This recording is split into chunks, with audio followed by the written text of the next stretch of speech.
Most creative people fail at producing their creative product and monetizing it, right? So your default position, if you're a creative person, is you're going to fail.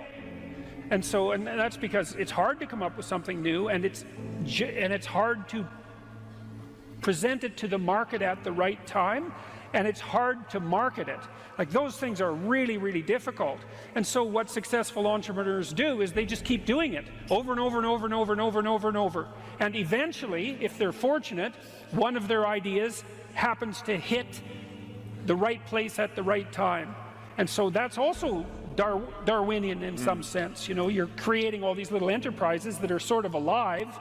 They're run by people, after all, and even if your idea is good, that doesn't mean it will be successful.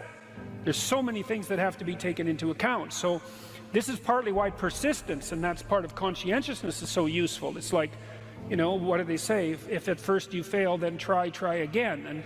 And that would probably mean try something different rather than the same thing. But persistence is helpful because it enables you to run many, many experiments. And you need to know that the baseline is failure. You know, it's important, because otherwise you'll blame that on yourself. You know, and some of that's useful because there's probably some things that you could improve about yourself. But it's very difficult to go from 0 to 1, you know. If you're starting out as a salesperson, for example, the hardest sale is the first customer. And then, you know, they get easier with each additional customer. You got to know that there are differences in intelligence. It's really important. If you go into a job and you're not smart enough for that job, you're going to have one bloody miserable time. And you're going to make life wretched for the people around you because you won't be able to handle the position. But what you really want to do, as far as I can tell, if you want to maximize your chances for both success and let's say well-being, is you want to find a strata of occupation in which you would have an intelligence that would put you in the upper quartile. That's perfect. Then you're a big fish in a small pond. And you don't want to be the stupidest guy in the room. It's a bloody rough place to be. So, and you probably don't want to be the smartest guy in the room either, because what that probably means is you should be in a different room. If you want to be the best at what you're doing, bar none, then having an IQ of above 145 is a necessity, and maybe you're pushing 160 in some situations, and maybe that's making you one person in 10,000 or even one person in 100,000. And then also, to really be good at it, you probably have to be reasonably stress tolerant and also somewhat conscientious. There's nothing you can possibly do to become more deadly than to improve your facility with language. And the way you do that is by reading, especially great things, and by writing, and by thinking, and by speaking, for that matter. But how could that not be viewed as absolutely central to what education is about? You want to be inarticulate and stumble over everything that you try to think and communicate? Yeah. How are you going to get anywhere? You don't even know who you are under those circumstances. You're this massive feeling that's expressing itself, you know, maybe in violence because you can't find the words, and you stumble around and bump into things, and you're clunky and dull, and you're not witty, you don't sparkle. It's from the uphill climb that we derive our value, and I mean this technically. So almost all the positive emotion we feel, especially the emotion that fills us with enthusiasm, and that's experienced in relationship to a goal. And so in some sense, you want a goal that you can never attain. So you can always move closer to the goal that recedes as you move towards it. You think, well, that's frustrating. It's like Sisyphus pushing the rock uphill. But it's not, because as you pursue that goal, you put yourself together and your life does get better and richer and more abundant. And that's why the highest levels of virtue and goal are in some sense transcendent. You want them to be above everything you're doing so you can continually move towards something that's more sublime and better. That's what you are. You're here to live, not to sleep. And the problem with the vision of Mai Tais on the beach is that, well, first of all, that's a vision of drug-induced unconsciousness. Second, it's only going to work for about a week. Third, you're going to be a laughingstock in a month, and depressed and aimless and goalless. You want a horizon of ever expanding possibility. And so it does happen to people because they've staked their soul on the attainment of an instrumental goal. And it can be a pretty high order goal, but then you think, now I'm there, now what? Well, the answer can't be, well, I'm going to live in the lap of luxury and never have to leave the what do you want to be, a giant infant with a gold with a gold bottle. You never have to do anything but lay in your back and suck. It's like, you see the problem with that as a conceptualization. It's no, you want to be like an active warrior moving uphill with your sword in hand. And that's dynamic, that's exciting. One of the rules, I think it's rule 4, is compare yourself to who you were yesterday and not to who someone else is today. And see, that's a game you can win. The possibility that you can make yourself slightly better on a continual basis is, I think that's something that's accessible to everyone. I think that's equivalent to leading a virtuous life. And there is something to be said for virtue and truth, you know, and that is one thing. Another thing that I've noticed about people who've been phenomenally successful is that they really do everything they can to live a truthful life. And you can get a bloody long ways by being honest. Lay a disciplinary structure on yourself, get the chaos in check, and then you can move towards a state that's freer. It's discipline first. Like, look, if you're going to become a concert pianist, there's going to be several thousand hours of extraordinarily disciplined practice. That's the imposition of order on your potential, let's say. But what comes out of that is a much grander freedom. And so virtually every freedom that you have in life that's true freedom is purchased at the price of discipline.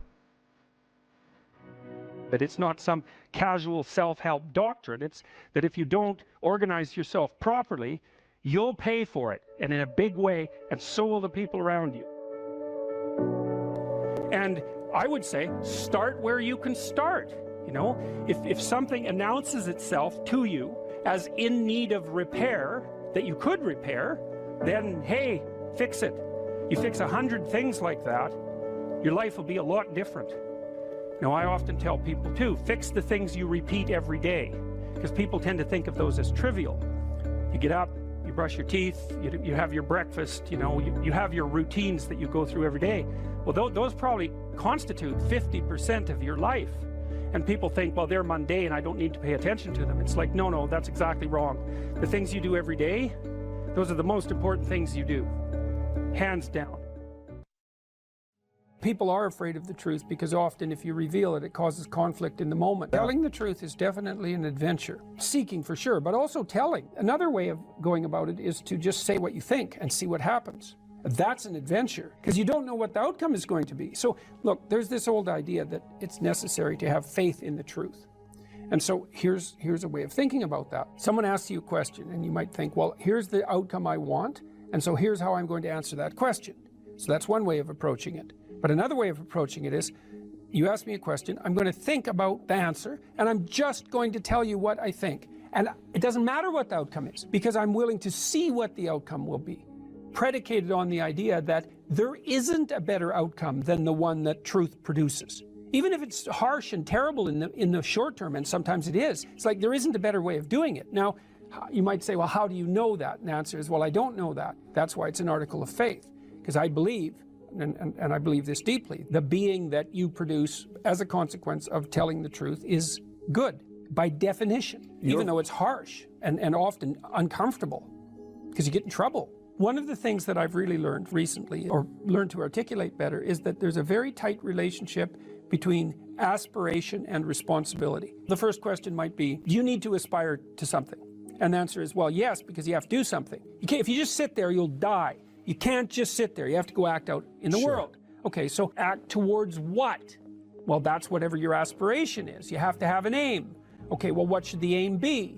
Well, it should be something worth doing, let's say. Why do something that you don't feel is worth doing? What do you think's worth doing? Well, if you watch other people and you judge when they're doing something worthwhile, you usually judge them positively if you see that they're taking responsibility, at least for themselves. What, do you want to be completely useless so other people have to take care of you? That's pretty pathetic. And maybe you could get your act together so you're taking care of yourself and your family. And maybe you could even do better than that and take care of yourself and your family and your community. Well, good for you. That's responsibility, and that's an aim. Well, here's one of the things that's cool about that, is that your life doesn't have meaning without aspiration or an aim. Okay, so you need a hierarchy of values. There's got to be something at the top. It's got to be something important. If you don't have that, your life doesn't have any meaning. So if you criticize the hierarchy, or even the idea of hierarchy, you destroy the idea of aspiration. And then people have nothing. Well, that's not helpful. People are built for a struggle and they're built for a weight, and you want to take on a heavy burden voluntarily. See if you can put yourself together. See what you can do out in the world while you're waiting to die. It's an all-in game. It better be worthwhile.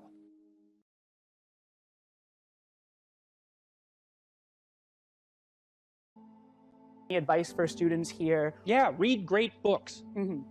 Really, man. You've got this 4-year period that has been carved out of your lives by society. It's given you an identity, like a high-quality identity, and freedom at the same time. And you're not going to get that again in your life.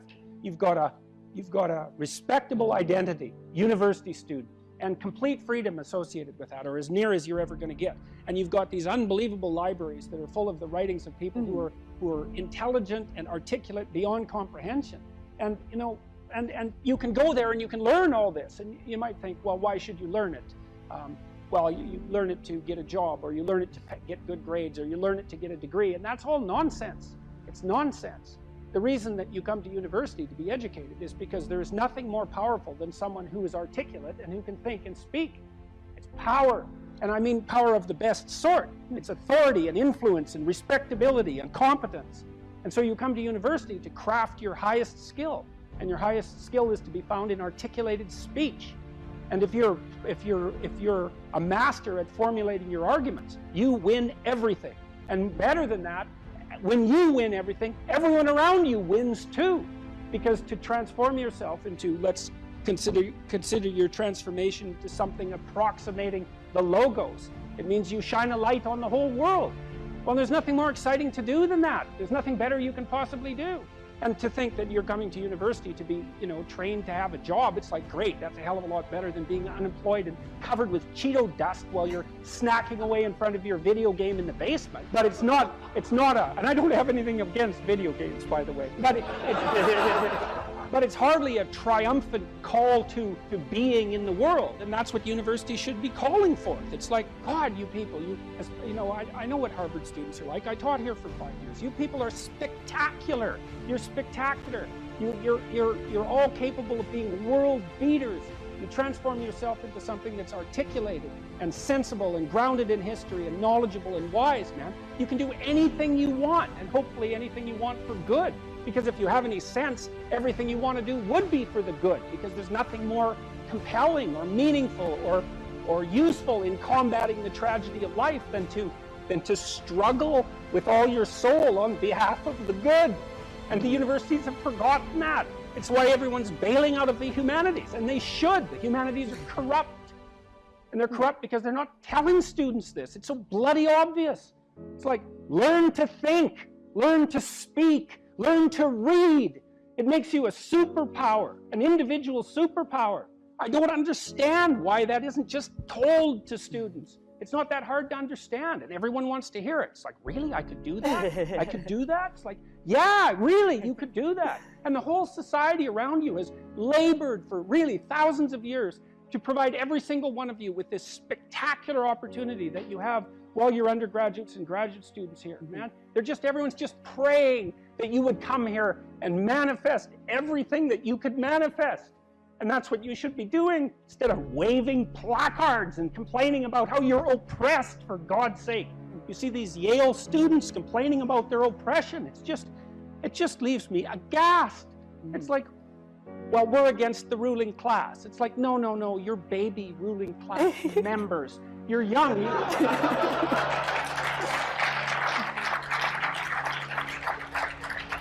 The only reason you're not rich is because you're young. That's the best. Really, if you look at the 1% even, the dreaded 1%, most of those people are old. Why? Well, when you progress through life, if you're reasonably successful, you trade in your promising youth for your wealthy old age, but you're still bloody old. Would you trade it? Would you trade your youth for that? Like, if you factor age out of the economic equation, things look a lot different. Well, of course older people have more money. If they have any sense, they've been collecting it for their whole life. Is that somehow unfair? It's not unfair unless you want to be poverty-stricken when you're 70, and you don't want to be poverty-stricken when you're 70. So I just don't understand what's happened to the universities. I can't believe that you're not told when you come the first day, look, man, you're here on a heroic mission. You're going to take your capacity to articulate yourself to levels that are undreamed of. You're going to come out of here unstoppable. You're going to be able to do anything you want. It's like, that's what you're here for. Instead, you're taught that, well, you know, the world's a pretty oppressive place, and you're probably at the bottom of the victim pile, and there's virtually nothing you can do about it except, you know, deconstruct the patriarchy. And it's so weak-kneed and so pathetic that universities should be embarrassed that that's what they're peddling to students. I'm embarrassed by it. You know, I've gone on public record telling parents, bloody well send your boys to trade school, because at least they'll learn something useful. And that's a terrible thing for someone like me to say, because I do believe that being articulated and educated in the highest possible manner there's nothing that's better for you and for society. And why have the universities forgotten this? Well, that's postmodern neo-Marxism for you, you know, and the philosophy of intense resentment and oppression and group identity, and God, it's just pathetic. Dr. Peterson, I think a lot of students here would agree with you that one of the main purposes of education at college, particularly at Harvard, is to develop their sense of articulation, their ability to read, their ability to critically think. But then what comes after? Particularly at Harvard, there's a big discussion on what is a good life? What does it mean to use those skills that we get here, and then we graduate? What do we do from there? Stop unnecessary suffering. That's what you do. You know, that's your calling. It's like you say, well, what do you do after you graduate? Well, if you graduate articulated and powerful, there will be people giving you so many opportunities you won't even be able to keep up with them. You know, I've worked with very, very competent people in many different domains in my life, hyper-competent people. And I can tell you some very interesting things about hyper-competent people. The first thing is they are not selfish, and they're not greedy. And one of the great pleasures in their lives is to find people who have the capacity to also be hyper-competent and to open doors for them as rapidly as they can possibly be opened. They delight in that, because there's very few things that are more intrinsically meaningful if you're an accomplished person than to find young people who have the possibility of being accomplished and say, hey, look, here's an opportunity for you. It's like, go out there, man, kill it. And then they go out there and kill it, and you think, right on, man. Here's another opportunity. Why don't you go out there and nail that too? And you think, no, they're all hoarding their wealth, and they're not going to share it with anyone. It's like, that's absolute, complete rubbish. And so you don't even have to worry about what you're going to do after you graduate from here if you turn yourself into half of what you could be, because people will be dying to offer you every opportunity that you can possibly make use of. So it's a moot point. The world is always desperately short of people who can think and speak. And you think, well, I won't be made use of. Well, first of all, you can't say that if you're at Harvard, for God's sake. I mean, people already figured out who you are. They've already figured it out. And they're offering you the world on a gold platter. Take it. It's yours. Take it. It's like, great, man. Put yourself together and deserve it. That would be great. And that's what everyone wants. It's what your parents want. It's also what you want. You know it. It's what you want. It's what women want from men. It's what men want from women. It's like for you to be who you could be. And the highest faculty of the human being is articulated speech. It's the divine faculty. And there is nothing more powerful than that. There's nothing that's even in the same league. And so if you don't have faith in that, then your priorities are misplaced. And I can't even understand why you wouldn't have faith in that being, say, Harvard students, because look where it's got you already. You know, you're already sitting on top of the world. So deserve it, make use of it, right? Go out there and fix things up. That's what you need to do. There's lots of things that need to be fixed up. And what you want to do is burden yourself with so much responsibility that you can barely stand. And then you'll get stronger trying to lift it up. And you won't be asking, what should I be doing with my life, or what's the meaning of life, or any of that. It'll be self-evident. It's self-evident. At minimum, you can say, there's more suffering in the world than there should be, and I could probably do something about that. And you can do something about that. So go do something about it. And then there'll be less suffering in the world. And then when you're 80, you can look back on your life and say, well, you know, there's less suffering in the world than there would have been had I not existed. And you don't have to even have a sense of ultimate destiny or even any sort of theistic belief to regard that as a positive good.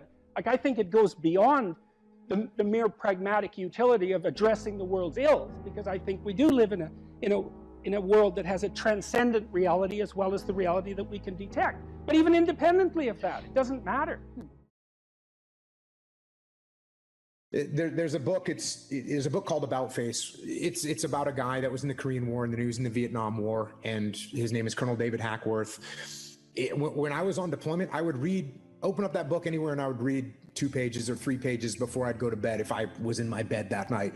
And there were so many lessons that correlated to what I was actually going through. And a real obvious example was, when you read, you can learn, and you don't have to go through the school of hard knocks. You don't have to get punched in the face repeatedly with things that turn out to be situations that other people have absolutely gone through. The level of capability increases so much by seeing something one single time. Well, if I see something one time, I'm infinitely better than if I'd never seen it before. It's like those little puzzles. They give you a little puzzle, some kind of a mind bender, right? The mind benders only work on you one time. The riddle only works on you one time. Then you go, I know the answer to that. That's the answer. You never get fooled by that again. So just seeing it one time, you're infinitely better. So when you read enough, you're capturing all these lessons. Of course, you want to put the book on. You want to become that person. That can rattle you up, man. Especially if the person is thinking all sorts of things that you've never thought. I mean, I love reading for that reason. I could pick my peers too, which I really loved. It's like, well, I have these people around me, but then there's these people who've lived before me and in different places, and I can set them up on my shelf. I can enter into their world, and I can benefit from everything they've thought and saturate myself with that person. It's very disruptive, especially if the person that you're reading has a mind that's more powerful and more well-developed than your own. It was very disruptive, but unbelievably useful to try on other people like that. And you get the benefit of their entire life distilled into their book. It's 30 years of work. I read this one book called The Neuropsychology of Anxiety, which it's a great scientific work. It's a very hard book. I think it has 1,800 references, something like that. And this guy, Jeffrey Gray, he actually read all those references and he understood them. And so it took me 6 months to read the book, but I got an entire education out of it. I got to experience in 6 months what it took him 30 years to learn. Like, what a gift that is. It's unbelievable. What were you reading when you were in university? Was it fiction, novels? Was it nonfiction? What were you focusing on? As trite as this may sound, it was actually the most impact was from Shakespeare. It was the most impact on multiple levels. And I'll tell you the primary level. And when I've covered Shakespeare on my podcast, I explain this to people. People think, well, I didn't really understand. I read it, I didn't understand it. If you think you're going to just pick up Shakespeare, open it up and read it and understand it, you're not going to, because it's barely written in English. It's barely written in English. It's almost another language. So what you have to do is you have to start to interpret it. And so what I realized with Shakespeare is, number one, the weight of the words, that these words were so pregnant with meaning that you had to pull those words and parse those words and pull those words apart to see all the depth that each individual word had, and then the way that they're put together. And what was great about this was, by the time I was back, because then I went right back into the SEAL teams, and somebody would hand me a rules of engagement document that was written by some lawyer in Washington, D.C., and I'd pull it out and say, wait a second, this word, I don't know what this word means. So let's pull this word out. Let's see what this actual definition of this particular word is, and how that changes my viewpoint of these rules of engagement, and how can I translate that for my troops so that they actually know what to do. So that part for me was, from a reading perspective, starting to read Shakespeare and saying, oh, okay, you're not going to understand this. And if you don't understand something, that's okay. You pull out the Oxford English Dictionary and you look it up. And then you not just find out what the meaning of the word is, but what's the root word and where does it come from and what kind of depth and what kind of... Yeah, and that's really, that's unbelievably useful too. Virtually every word is like that, because a word is an ancient artifact. It's like an animal in some sense. It has an evolutionary history and it transforms across time. And each word it carries the echoes of its past with it too, because each word attracts other words in a particular unique way. So it kind of lives in a word ecosystem as well. And the ecosystem contains information about the history of that word. And you think, well, why is that important? It's like, well, hey, guess what? You think in words, you talk in words, you have all these archaic entities, these words, these living entities that you use. It's like the more you know about them, the more you know about you, the more you know about other people, and the better you are at formulating and communicating your ideas. There's nothing lost in that kind of investigation. There's nothing but gain there.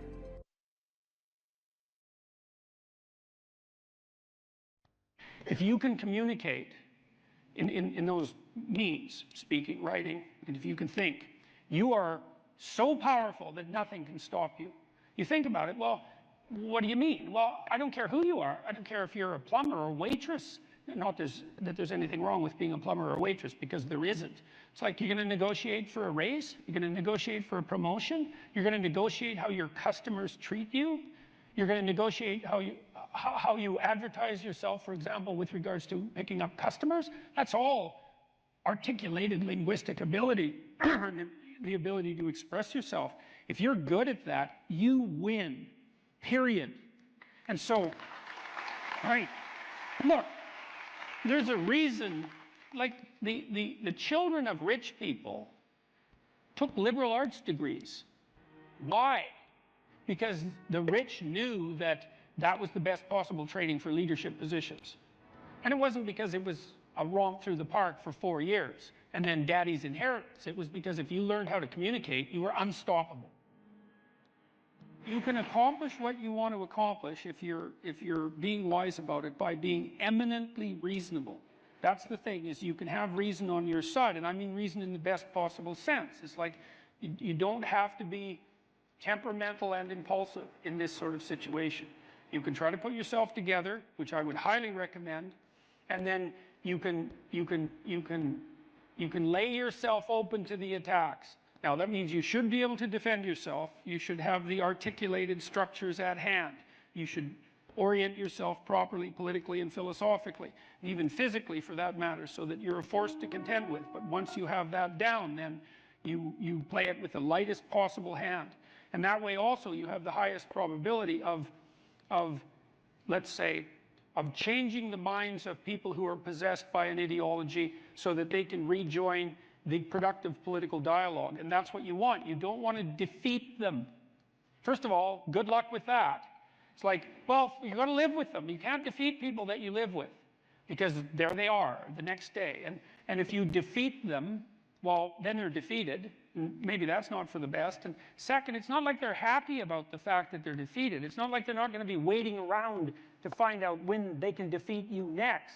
It's like if you're married to someone, think, well, I won that argument. It's like, no, you didn't. No, you didn't, because there that person is, waking up next to you the next day. And so if you won, you know, and they're defeated and humiliated because of it, then the probability that they're going to react properly to you, if they have any sense at all, is very low. And so what you want is you want to negotiate your way to a sustainable peace.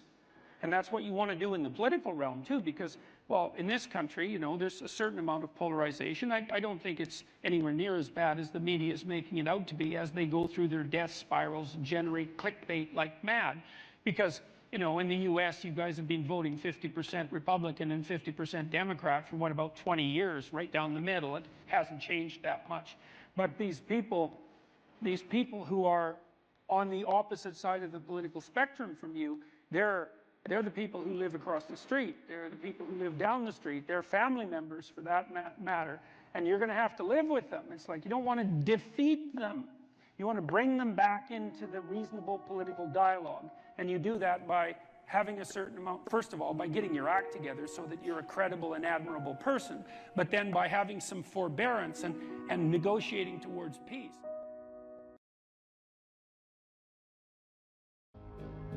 You said that a harmless man is not a good man. A good man is a very dangerous man who has that under voluntary control. How should people become more dangerous? Oh, becoming more articulate is definitely, I would say, that's the primary array of weapons. So, I mean, physical prowess is something, and it's not nothing, that physical confidence that comes along with that as well.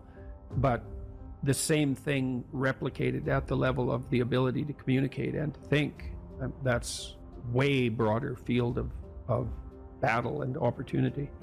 So this is one thing that isn't taught well, especially to boys.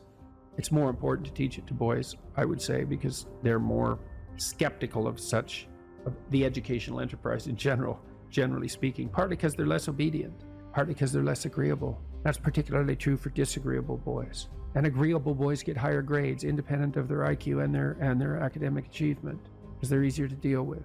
So what do you tell disagreeable boys? There's nothing that makes you more formidable than verbal competence, than being able to articulate, be able to think, to marshal your arguments, right? It's a battlefield metaphor. Get everything in order, get all your information straight, to marshal your forces. And so, I mean, that's part of the reason that rap artists are so popular, especially among disaffected young men, black and white alike, because they're unbelievably articulate. Like, they have this incredible verbal prowess. It's unbelievably attractive, and it's associated with genuine artistic and redemptive activity, often focusing on something that's approximately the voice of the underclass, let's say, but a powerful voice, right? And it's interesting to see how many young white guys identify with that. Was it Aldous Huxley that wrote Doors of Perception? Yeah. Yeah, so this is kind of an equivalent of that, right? That you have a experience which many people struggle to articulate. You take the best of us, the one that has the most precise, most articulate, erudite language. You drop them in and you say, okay, show us what you've learned. This is the equivalent, but for just a different community, a different sort of life, that maybe you don't have the ability to describe what it feels like to live on a council estate in Manchester or in, one of the neighborhoods of Brooklyn or whatever it might be. And then this person can, and it feels like it's your voice. Yeah, well, you still, if you're a young man, you still feel alienated from your place as rightful heir of the proper kingdom. I mean, that's an existential truism for everyone, particularly for every young man.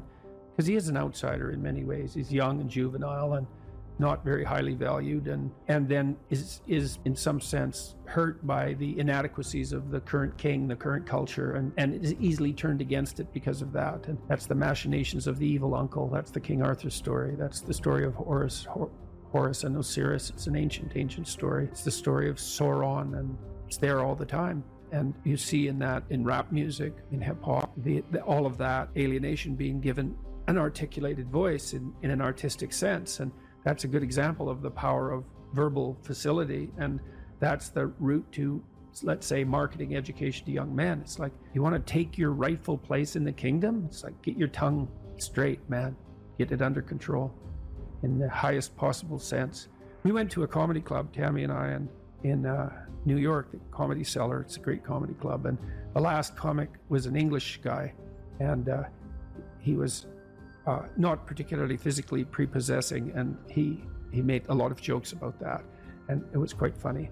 And then he divided the audience into 5 sections, and he asked each section to toss up a topic, just to yell out a topic. And they were like random topics, like the Kennedy assassination and electric lighting before 1890. Those were 2 of the topics, and the other 3 were just as diverse. And then he put on some beats, and he did about an 8-minute rap. Every verse rhymed, and he tied the whole thing together at the end and ended at the end of the music, all spontaneously. It was unbelievable. And that's logos, man. That's the redemptive power of the logos right there. The magic word, the sacred word, just manifesting itself on stage. There's something very impressive. Something about that does feel dangerous as well. Not in a, I need to be concerned and this should be contaminated and walled off, but in a way that you think, that person has so much competence that it's flowing out of them, and you almost feel competent by being around them. So you certainly feel competent by appreciating it. Yeah. Right? Because it speaks to the part of you that is capable of appreciating such things. You think, wow, that's really something. That's an amazing display. That's an amazing thing to see. Amazing, right? A very interesting word, amazing. And you're trapped by the charisma of that. And that charisma, that's not nothing. That's a signal of something redemptive occurring. That accounts for virtually all of the attraction of hip hop and raps, the articulated voice of the struggling but worthy underclass. I suppose that's a good way of putting it. But those who are alienated from their rightful place. And so that verbal prowess is one of the ways they struggle up towards the light and that's a good example of that, of having that danger under control, because it's a dark genre in many ways, right? There's a real undercurrent and air of violence that surrounds that and its culture, like the punk movement in the UK back in the late 70s. Same sort of thing, but that capacity to express that in a poetic manner, in a compelling manner. Johnny Rotten was great at that. He was so intense. He has a song called Rise, which I used to show my clients all the time when I was starting assertiveness training with them. I'd put on Johnny Rotten's Rise, and the line in there is anger is an energy, and he's got these unbelievably intense eyes. Anger is an energy. You bet. And John Lydon, man, he could channel that like almost no one I've ever seen. He'd get that anger built up inside him, and then it was completely under control, and he expressed it in his music, and it's absolutely captivating, unbelievably charismatic. And I really liked his music, that raw anger in the music.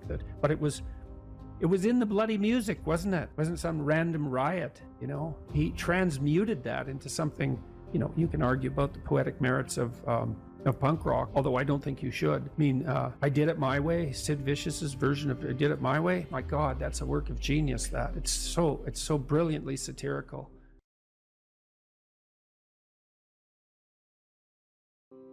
Well, one of the things that I think can be really useful, and this is also a skill that will serve you well for the rest of your life, is to start using a schedule, like a Gmail calendar, and schedule in studying time, for example. Now, so I've got some thoughts about using a schedule. People often don't like schedules because it's like developing your own tyrant. You know, it's, okay, well, here's a whole bunch of things I have to do tomorrow. That's my schedule, and I better stick with it, or I'm a bad person, I'm a failure. And that's not the right way to go about it, the scheduling. What you want to do with the schedule is design the day that you would like to have. Now, some of that's going to involve responsibilities that you have to live up to, or your life will get worse, right? So, but I would say, if you're trying to start learning how to manage your school stress, is like, schedule in 10 minutes of homework. Maybe before you go to school in the morning, if you can get up. You probably can't, because teenagers have a hard time getting up in the morning. But start with 10 minutes. See if you can train yourself to sit down for 10 minutes after dinner, some regular time, and do 10 minutes of homework. And that's it. Put that in there as a goal. And then maybe if you've done your 10 minutes of homework, you can schedule in, I don't know, 15 minutes of playing a video game if you want, some sort of reward. But start figuring out how to organize your day so that you get to do the things that you want to do, and you do some of the things that you have to do in a manner that you think you could actually do, in a manner that would be sustainable across time. And that, like, the part of your brain that makes you anxious is really unhappy if you don't have a plan. And so one of the fastest ways to start to deal with too much negative emotion, too much stress-related negative emotion, is to make a plan and to make it concrete. And so I would say, and a schedule is an unbelievably useful way of doing that. And you think, in my mind, well, in your mind, well, why am I filling out this calendar for the week? Well, so I know what I'm doing, so that I'm not anxious, so that I'm doing things I want to do, so I have something to look forward to, and so that I'm doing things that I have to do, so that my life doesn't go spiral downhill and make me more miserable and resentful and bitter. And so you can start to use a schedule as your friend, and like, that'll take a year of practice to get good at. So if it doesn't work well in the first week, don't give up. Just keep doing it until you get yourself disciplined and they are able to stick more and more to your plans. And that will help you so much in your life, you just can't believe it. So what you want to do is chop up that overwhelming infinity into a set of manageable tasks. Mm-hmm. And you want to think, well, you know, some of those tasks might be like, well, maybe you could put some order into your room. You know, or maybe you could make your room a little bit more beautiful, or maybe you could think of one thing around the house that you could do that would actually be helpful, and you're doing that to improve your life. That's the point. You're not doing it because someone's shaking a stick at you and telling you that this is what you have to do if you're going to be a good person. That's not the point. And you also, with your schedule, you think, well, I'm going to design this schedule for someone I like. And that person that I'm designing the schedule for that I like is going to be me. And so it isn't the schedule of a slave master to a slave. It's a negotiated schedule that you arrange with yourself so that you can have a decent life. But it's a very powerful tool to have a calendar at your disposal. And if you can learn to use that young, just put a few things in it. Put in your classes, put in a few assignments, put in some things that you might want to do. Just start stupidly and badly, and you'll get good at it and assume you'll get good at it over about a year, and that'll change your life. Like if you learn to listen to people, if you decide that you're not going to say things that you know to be untrue, and if you learn how to schedule your time, your life will change for the better so much that you won't believe it, and that will keep happening more and more and more and more as you get older. So it's a great thing to start practicing if you could start practicing that when you're a teenager, and you get that under control by the time you're 18, you'll be absolutely deadly. You'll be so far ahead of other people who don't do any of that you won't believe it, and you'll just continue to accrue benefits as a consequence. Well, the thing is that, or one of the things is that, you are going to be putting up with other people's problems and troubles for the rest of your life. And what you want to do is live your life in a manner that makes all of that tolerable.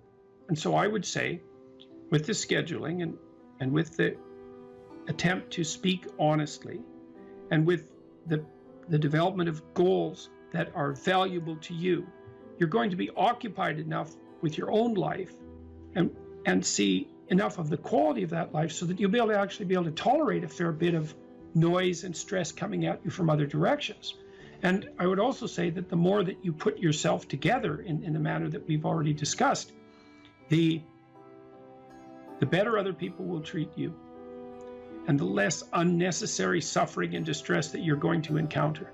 And I would say, and I'll close with this, I would say to your viewers, don't underestimate the utility of getting your act together. Another thing you can do is, and this is like deciding that you're going to stop saying things that you know not to be true. The other thing is, you could decide to stop doing things that you notice make you weak. And it's a game that you're playing with yourself. It's like you're out with your friends, you do something maybe because you think it'll make you popular, and you notice that makes you feel kind of subordinate and weak, and think, aha, I shouldn't do that again. I don't know exactly what it is that I did wrong, but it made me feel weak. It made me feel like I was coming apart at the seams. It's not the thing I should repeat. So you try to do things that make you stronger. You try to say things that make your speech more true and accurate. You try to aim at things that you think are worth attaining, and you get yourself disciplined and in order, and that will do. There's nothing else you can do in your life that will be of more benefit to you and to other people simultaneously. And if you could start that when you're a kid, man, I tell you, you'll be so far ahead. You'll be so far ahead by the time you're 18 or 19 that it'll be like you're in a different universe.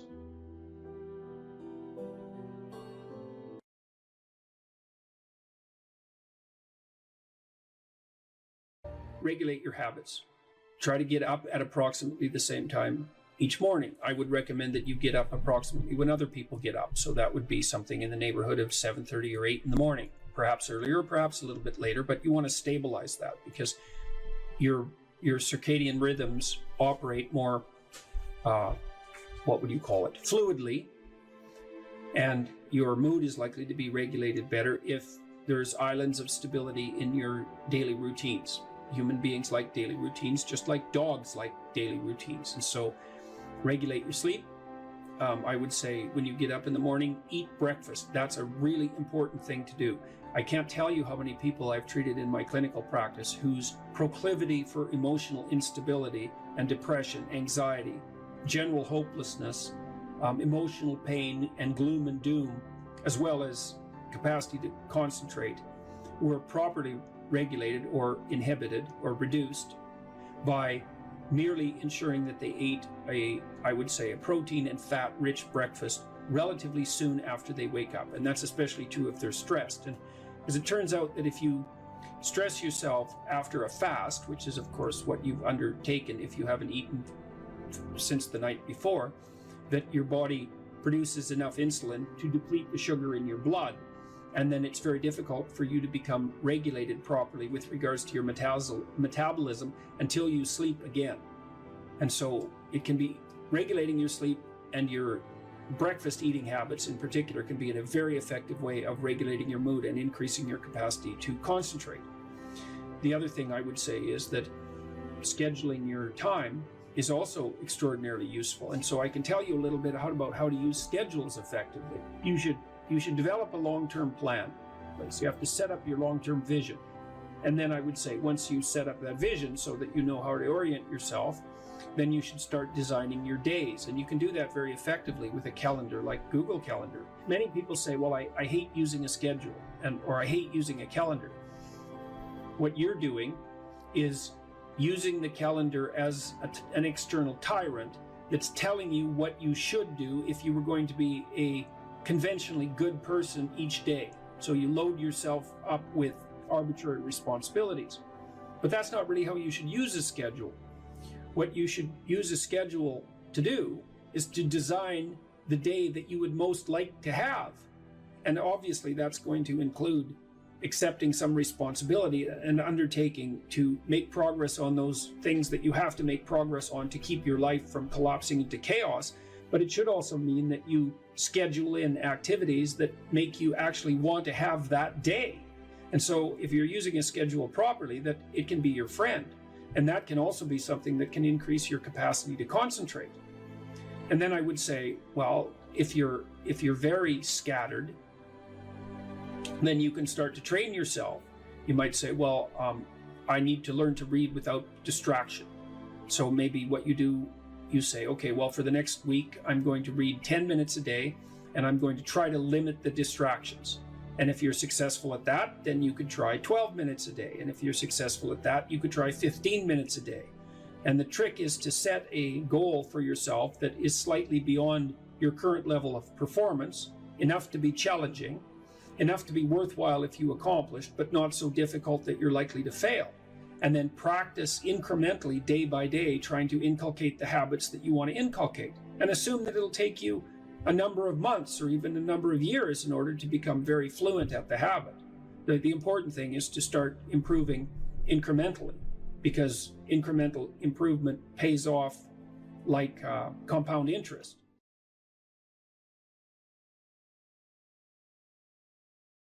You cite a tired brain, foggy thinking, as the reason to stop answering questions or giving a talk. How do you combat this while working or writing daily?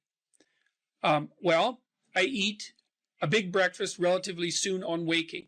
That really helps. If any of you out there are anxious, and many of you no doubt are, there'll be a large number of you who are anxious and don't eat breakfast. There'll be a whole bunch of you out there who think, well, I don't eat breakfast. It isn't necessary. It's like, that's wrong. It's necessary. You fasted all night.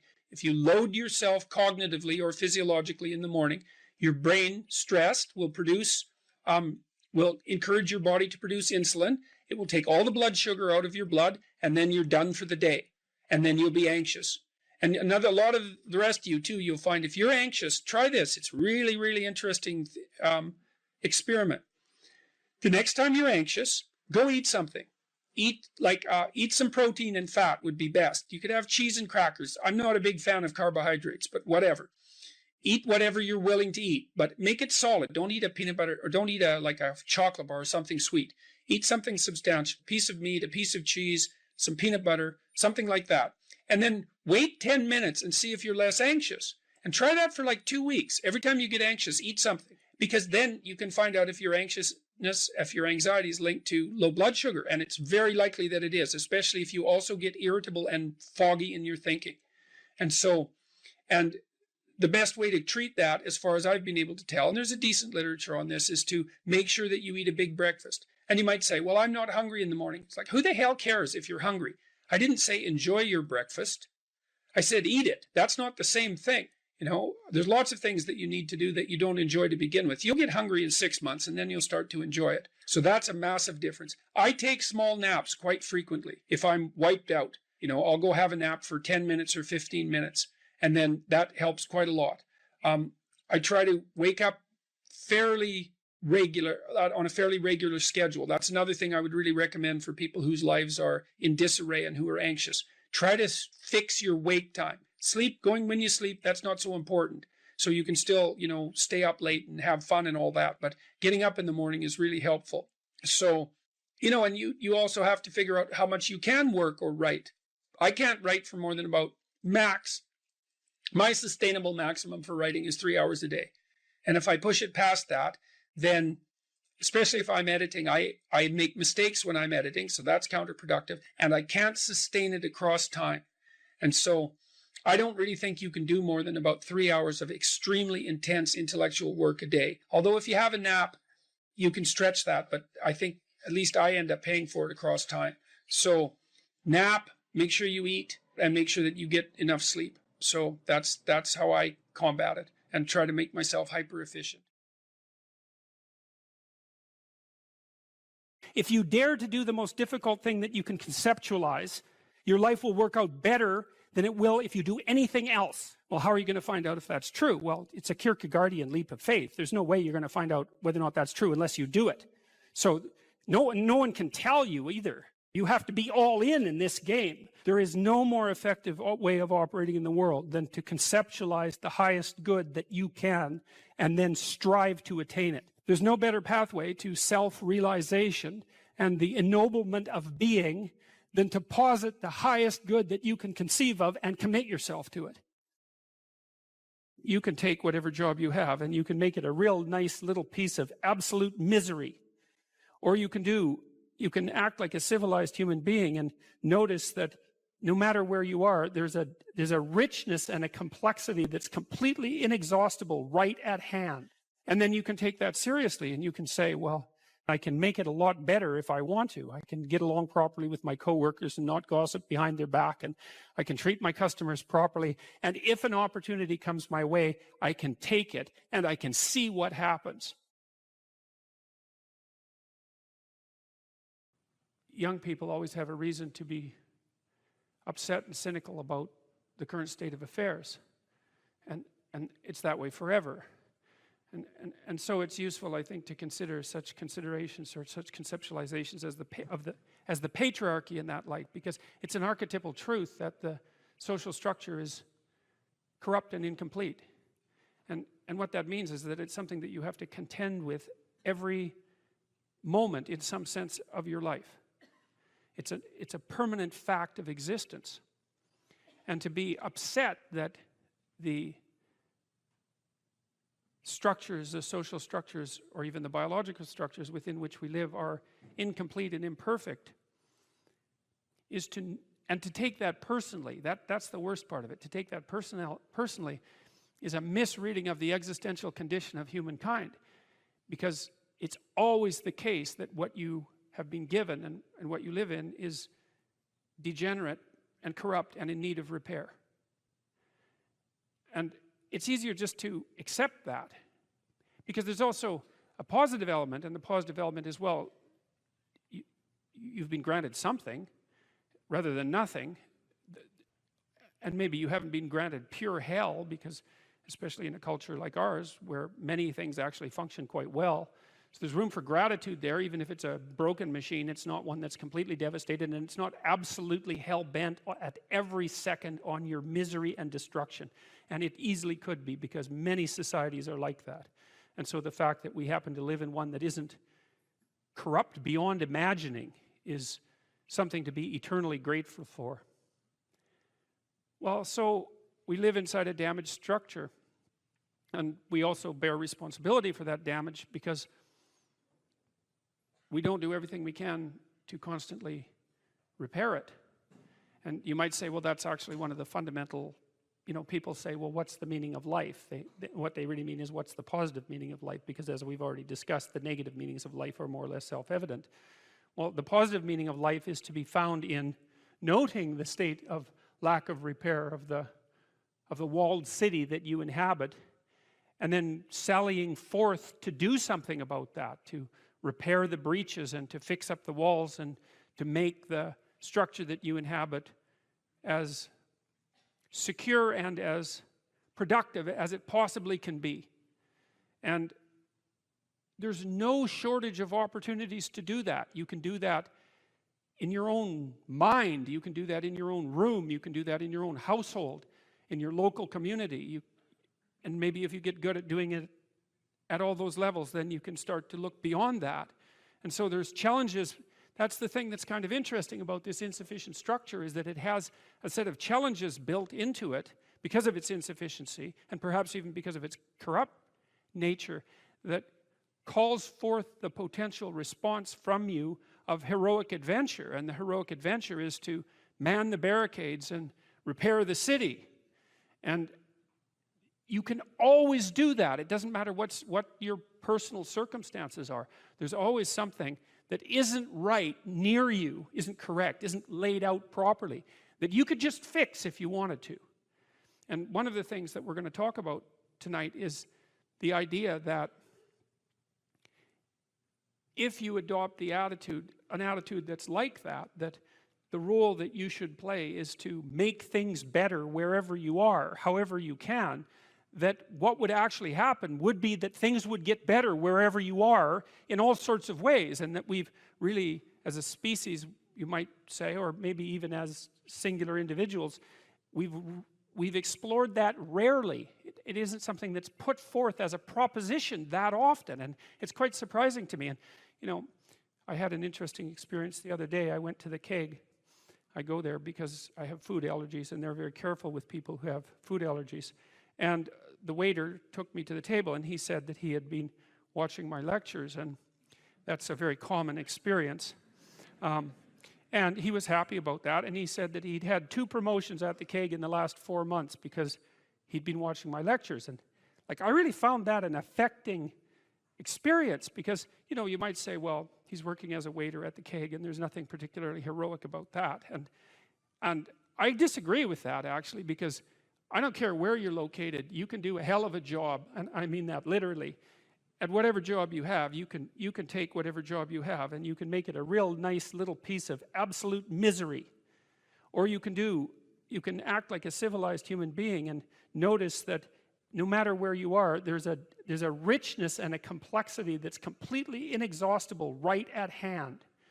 And then you can take that seriously, and you can say, well, I happen to be a waiter at the keg, and perhaps that's not what I expected, and he's a young guy, and perhaps that isn't where I want to end up, but it's not nothing. It's a rich environment, and I can make it a lot better if I want to. I can get along properly with my coworkers and not gossip behind their back, and I can treat my customers properly, and if an opportunity comes my way, I can take it, and I can see what happens.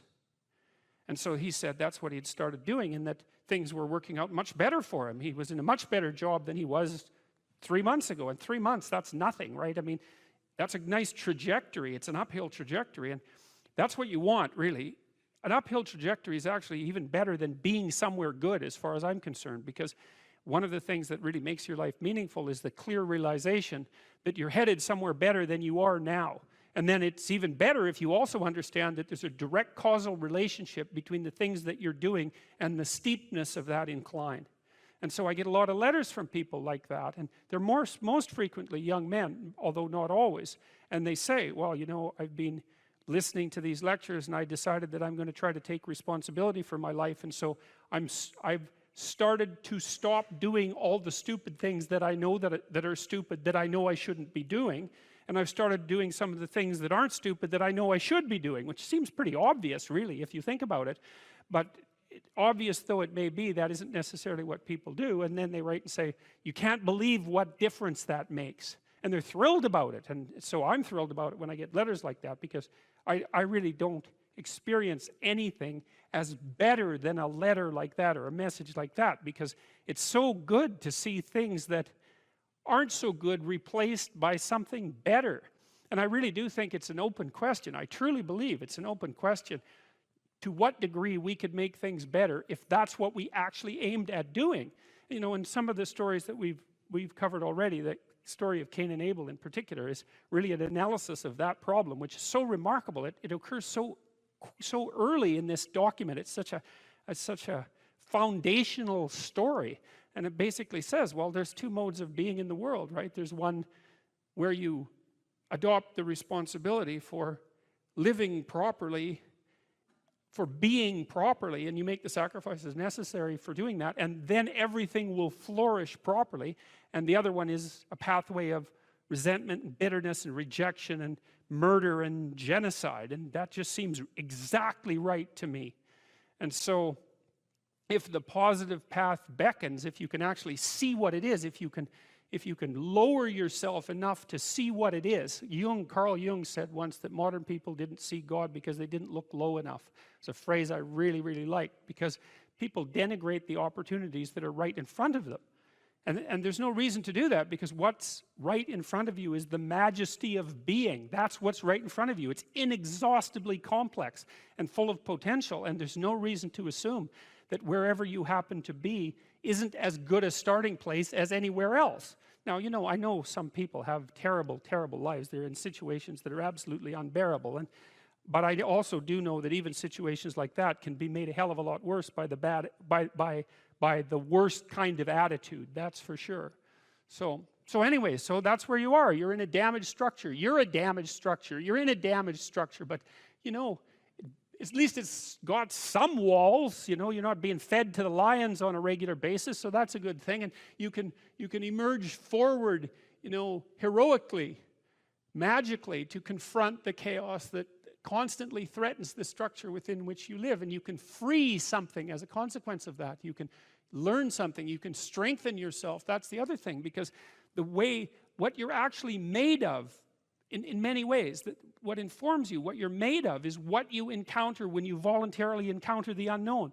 And so the more you voluntarily encounter the unknown, the more you get made of. And the more you get made of, the more there is to you. And then the more you're good at encountering the unknown and restructuring order and calling forth proper order out of the potential of being. And God, you got to think, why wouldn't you do that, since you can do that? And it's an endless mystery. You know, I think part of it is that people, well, it's also encapsulated to some degree in the story of Adam and Eve, because what happens to Adam is when he becomes self-conscious, right?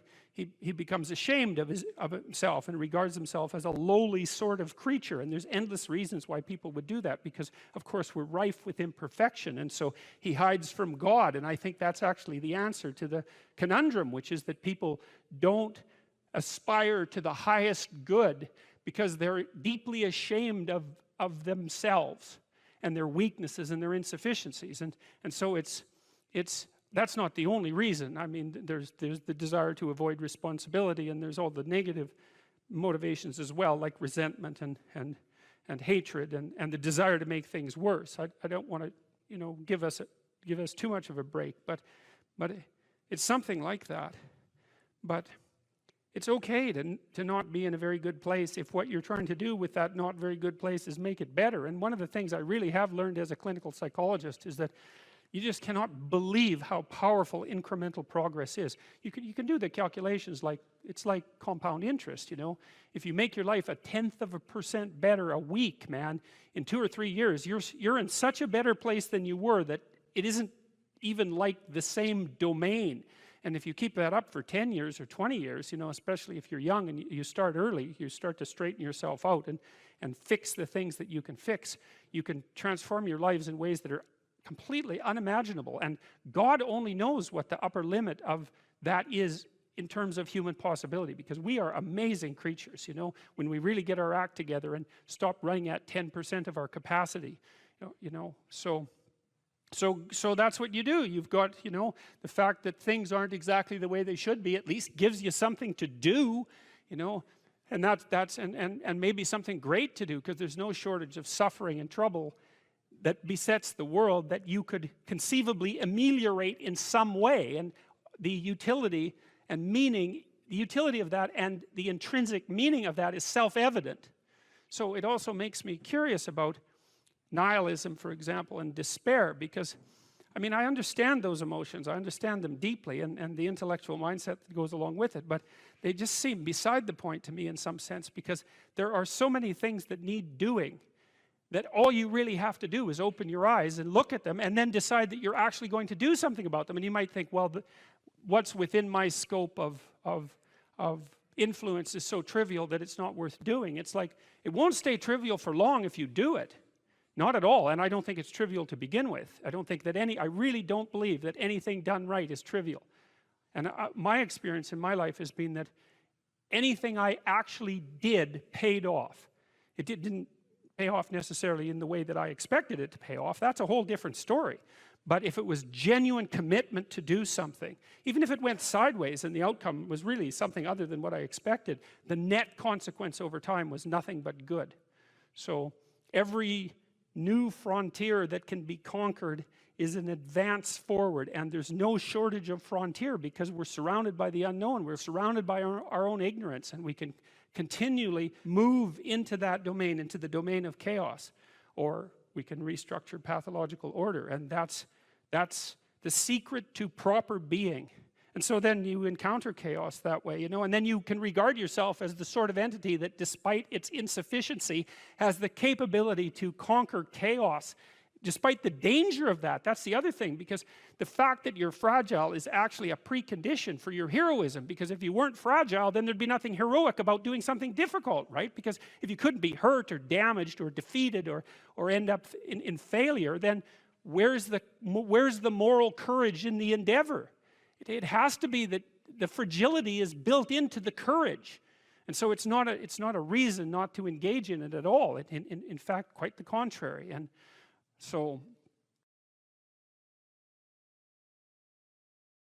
imagine you're dealing with someone who's hoarding. Now, people who are hoarding are often older or neurologically damaged, or they have obsessive compulsive disorder. But then you walk into their house and there's like 10,000 things in their house. There's maybe 100 boxes, and you open up a box, and in the box there's some pens and some old passports and some checks and their collection of silver dollars and some hypodermic needles and some dust and, you know, a dead mouse, and there's boxes and boxes and boxes like that in the house. It's absolute chaos in there. Absolute chaos, not order, chaos. And then you think, is that their house, or is that their being? Is that their mind?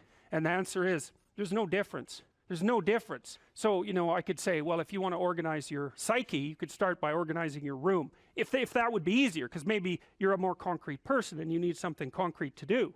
So you go clean up under your bed, and you make your bed, and you organize the papers on your desk, and you think, well, just exactly what are you organizing? Are you organizing the objective world, or are you objecting your field, or are you organizing your field of being, like your field of total experience? And Jung believed that, and I think there's a Buddhist doctrine that's sort of nested in there, that at the highest level of psychological integration, there's no difference between you and what you experience.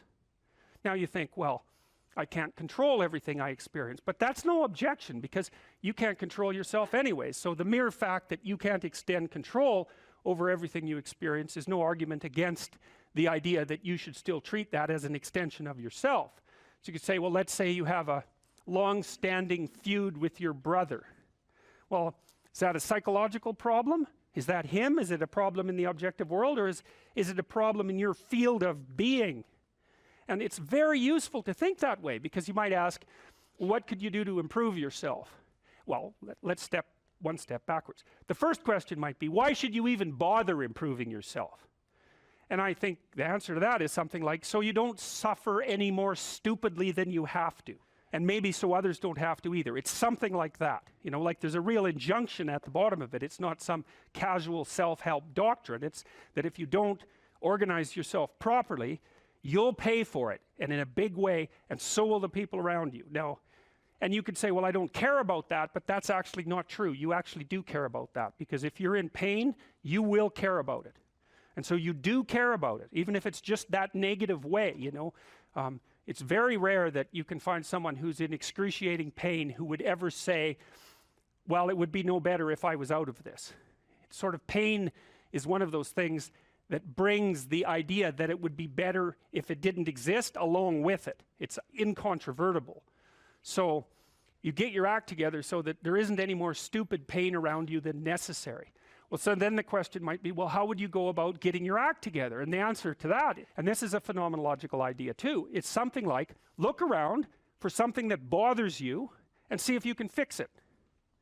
So now you think, well, let's say you go into you can do this in a room. It's quite fun to do it just when you're sitting in a room, like a room, maybe your bedroom. You can sit there and just sort of meditate on it and think, okay, if I wanted to spend 10 minutes making this room better, what would I have to do? And you have to ask yourself that, right? It's not a command, it's like a genuine question. And things will pop out in the room that you like, there's a stack of papers over there that's kind of bugging you, and you know that maybe little order there would be a good thing, and there's some rubbish behind your computer monitor that you haven't attended to for like 6 months, and the room would be slightly better if it was a little less dusty and the cables weren't all tangled up the same way. And like, if you allow yourself just to consider the expanse in which you exist at that moment, there'll be all sorts of things that'll pop out in it that you could just fix. And I might say, well, if you were coming to see me for psychotherapy, the easiest thing for us to do first would just be to get you to organize your room. You think, well, is that psychotherapy? And the answer is, well, it depends on how you conceive the limits of your being. And I would say, start where you can start. If something announces itself to you, which is a strange way of thinking about it, as in need of repair, that you could repair, then, hey, fix it. You fix 100 things like that, your life will be a lot different. I often tell people too, fix the things you repeat every day, because people tend to think of those as trivial, right? You get up, you brush your teeth, you have your breakfast, you have your routines that you go through every day. Well, those probably constitute 50% of your life. And people think, well, they're mundane, I don't need to pay attention to them. It's like, no, that's exactly wrong. The things you do every day, those are the most important things you do. Hands down. All you have to do is do the arithmetic. You figure it out right away. So 100 adjustments to your broader domain of being, and there's a lot less rubbish around, and a lot fewer traps for you to step into. And so that's in keeping with Jung's idea about erasing once you've got your mind and your emotions together, and once you're acting that out, then you can extend what you're willing to consider yourself and start fixing up the things that are part of your broader extent. Now, sometimes you don't know how to do that. So you might say, imagine you're walking down Bloor Street and there's this guy who's like alcoholic and schizophrenic and has been on the streets for 10 years. He sort of stumbles towards you and, incoherently mutters something. That's a problem. And it would be good if you could fix it, but you haven't got a clue about how to fix that.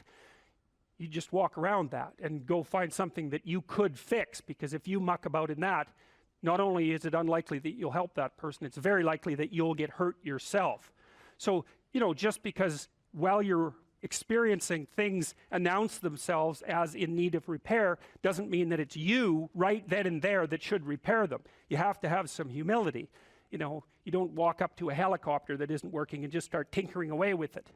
You have to stay within your domain of competence. But most of the time, if people look at their lives, it's a very interesting thing to do.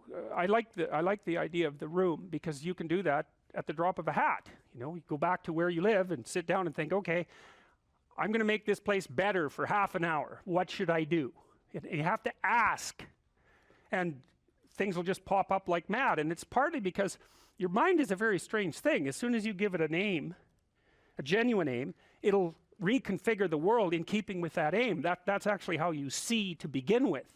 And so if you set it a task, especially, you have to be genuine about it, which is why you have to bring your thoughts and emotions together, and then you have to get them in your body so you're acting consistently. You have to be genuine about the aim, but once you aim, the world will reconfigure itself around that aim, which is very strange.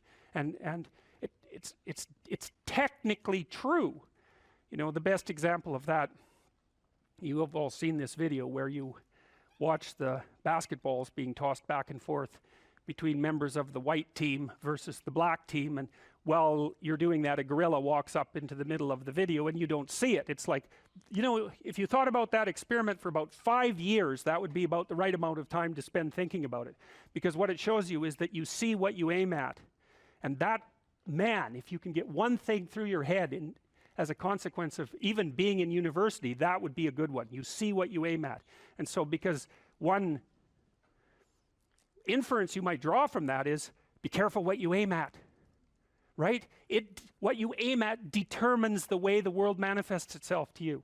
And so if the world is manifesting itself in a very negative way, one thing to ask is, are you aiming at the right thing? Now, you know, I'm not trying to reduce everybody's problems to an improper aim. People get cut off at the knees for all sorts of reasons. You know, they get sick, they have accidents.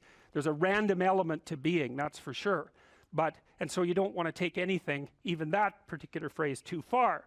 You want to bind it with the fact that random things do happen to people, but it's still a great thing to ask. Okay, so Rogers was a phenomenologist, and he was interested in, he didn't start his philosophy from the perspective of subject versus object, or from the idea of psyche, like sort of inside you, your mind with its layers. That's not how he looked at it. And so let's go through, well, I'll introduce you to Rogers. I think and then we'll talk about it more next time. I'm going to start, though, with something that I learned from him that I think was of crucial importance. And so we'll set the stage for the further discussion with this. And I'm going to read it to you. Assuming a minimal mutual willingness to be in contact and to receive communications, we may say that the greater the communicated congruence of experience, awareness, and behavior on the part of one individual, the more the ensuing relationship will involve a tendency towards reciprocal communication with the same qualities, mutually accurate understanding of the communications, improved psychological adjustment and functioning in both parties, and mutual satisfaction in the relationship. It's quite a mouthful. What does it mean? Assuming a minimal mutual willingness to be in contact and to receive communications. Okay, we're having a conversation. I'm deciding I'm going to listen to you. Right? That's different than how people generally communicate, because usually when they communicate, they're doing something like, okay, we're going to have a conversation and I'm going to tell you why I'm right and I'll win if you agree. Or maybe you're having a conversation where, I don't know what you're trying to do. Maybe you're trying to impress the person you're talking to. So you're not listening to them at all. You're just thinking about what you're going to say next. Okay, so that's not this. This is, you might have something to tell me. And so I'm going to listen on the off chance that you'll tell me something that would really be useful for me to know. And so you could think about it as an extension of the Piagetian, you know, Piaget talked about the fundamentally important element of knowledge being to describe how knowledge is sought, the process by which knowledge is generated. Well, if you agree with me and I find that out, I know nothing more than I knew before. I just know what I knew before. And maybe I'm happy about that because, you know, it didn't get challenged. But I'm no smarter than I was before. But maybe you're different than me. And so while I'm listening to you, you'll tell me something I don't like. Maybe it's something I find contemptible or difficult, whatever. Maybe you'll tell me something I don't know, and then I won't be quite as stupid. And then maybe I won't run painfully into quite as many things. And that's a really useful thing to know, especially if you live with someone and you're trying to make long-term peace with them, is they're not the same as you. And their way they look at the world and the facts that they pull out of the world aren't the same as your facts. And even though you're going to be overwhelmed with the proclivity to demonstrate that you're right, it is the case that two brains are better than one. And so maybe 9 of the 10 things they tell you are dispensable, or maybe even 49 out of 50, but one thing, all you need to get out of the damn conversation is one thing you don't know. And one of the things that's very cool about a good psychotherapeutic session is that the whole conversation is like that. All you're doing is trying to express the truth of the situation as clearly as possible. That's it. And so now Rogers' proposition, and I'll tell you why he derived it, was that if you have a conversation like that with someone, it will make both of you better. It'll make both of you psychologically healthier. So there's an implicit presupposition that the exchange of truth is curative. Well, that's a very cool idea. I mean, it's a very deep idea. I think it's the most profound idea. It's the idea upon which Western civilization, although not only Western civilization, is actually predicated. The idea that truth produces health. But for Rogers, that was the entire purpose of the Psychotherapeutic Alliance. You come to see me because you want to be better. You don't even know what that means necessarily, neither do I. We're going to figure that out together. But you come and you say, look, things are not acceptable to me, and maybe there's something I could do about that. So that's the minimal precondition to engage in therapy. Something's wrong, you're willing to talk about it truthfully, and you want it to be better. Without that, the therapeutic relationship does not get off the ground. And so then you might ask, well, what relationships are therapeutic? And the answer to that would be, if you have a real relationship, it's therapeutic. If it isn't, what you have is not a relationship. God only knows what you have. You're a slave, they're a tyrant, you know, you're both butting heads with one another. It's a primate dominance hierarchy dispute. Oh, I don't know, you're like two cats in a barrel, or two people with their hands around each other's throats. But what you have is not a relationship. So, all right. We may say that the greater the communicated congruence of experience, awareness, and behavior on the part of one individual, that's a reference to the same idea that I was describing with regards to Jung. So let's say you come and talk to me and you want things to go well. Well, I'm going to have to more or less be one thing, because if I'm all over the place, you can't trust any continuity in what I say. There's no reason for you to believe that I'm capable of actually telling you, I'm capable of expressing anything that's true. So the truth is something that emerges as a consequence of getting yourself lined up and beating all the, what would you call, all the impurities out of your soul. And I would say, you don't just have to face the reality of unjust suffering and death in your life. You have to face the reality of hell.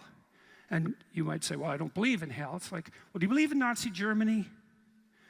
You know, do you believe in the Stalinist Soviet Union or Maoist China or Cambodia? That's hell. And you can assess that more deeply. You could say, well, that's not even hell. That's not as precise a formulation of hell as you might be able to conceptualize. Hell is actually participation in the process that led to the establishment of those countries. And that's something that human beings do. And the fact that we do that is something we have to face. And maybe that's even worse than death. And I think you can make a case for that. I really do. I think there are things in life that are worse than death. There are things in life that are worse than unjust suffering and death. And the things that lead to hell are worse. And you might think, well, I don't have to worry about that. It's like, yeah, you do, as a matter of fact, because you're going to face those things too. And you're going to face that when you face your own malevolence, which you will, and you're going to face that when you face the malevolence of others, including the mob. And some of that's just death and tragedy, and some of it is something far darker and deeper than that. And so, yeah, you face that. And so that's kind of interesting. And then you might think, well, how should you face that? And that's where Tammy's story is relevant. It's like, well, so she went and swam with the sharks. And I wasn't very happy about that, because our life has been adventurous enough. I thought, do you really need to go swim with the sharks? And the answer seemed to be, well, that would be an adventure. And, you know, I don't interfere with her when she's having an adventure. She's going to go have an adventure. It's far be it for me to interfere.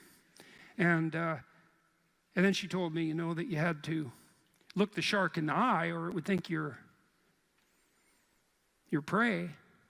Think, well, what do you have to look in the eye so you're not prey? And, you know, human beings have been trying to figure that out for a long time, because we're strange animals, because we're predators, but we're also prey.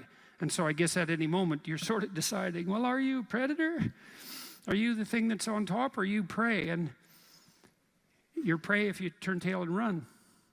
And there's a psychological truth there, like a deep psychological truth. And it seems to be something like, if you practice forthright and voluntary exposure to that which terrifies and dismays you, it transforms you. And we really know this as psychologists. We even know there's more and more evidence suggesting, for example, that if you imagine you adopt this attitude of voluntary confrontation, that changes you psychophysiologically. So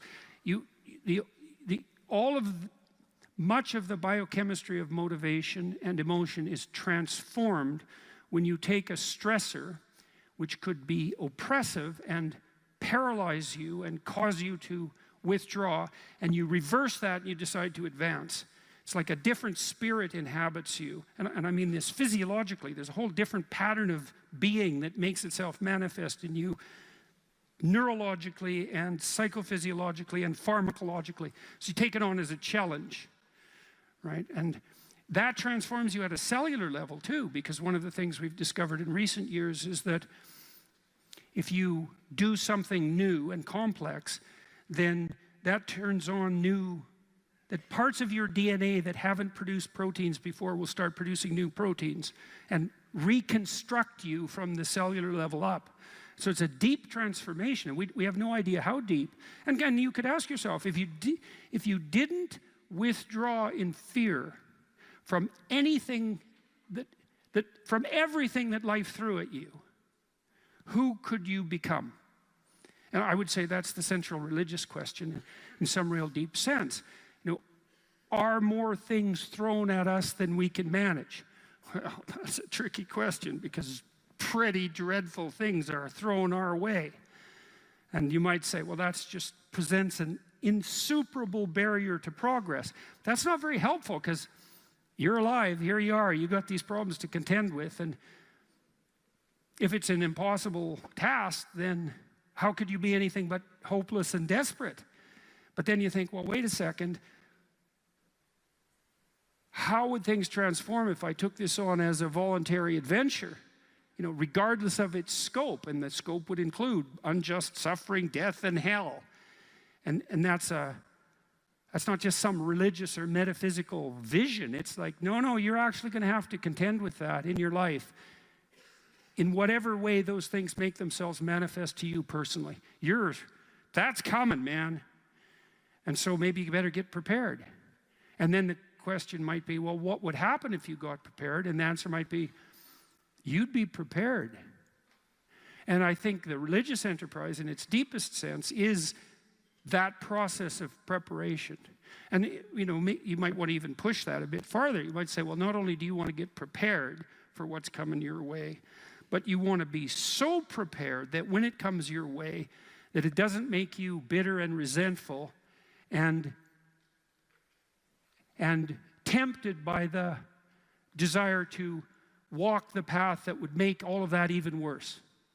And so you might say, well, if you could really face up to what you need to face up to, not only could you turn yourself into someone that could bear the catastrophe of life and exposure to hell, but maybe you could turn yourself into someone who would still do good even while facing those things. And that's a pretty noble goal, you know, because it's realistic. It's not naive at all. It says, look, man, you know, trouble's coming your way, and it's real. And yet it's possible that you could confront that and still do good in the deepest sense. It's like, well, that's quite something. It would be really quite something if that's true. And one of the preconditions of that would be faith, I suppose. And in some sense, that's what Tammy was manifesting when she went down and swam with the sharks. Faith that if she looked the bloody predator in the eye, that would solve the problem.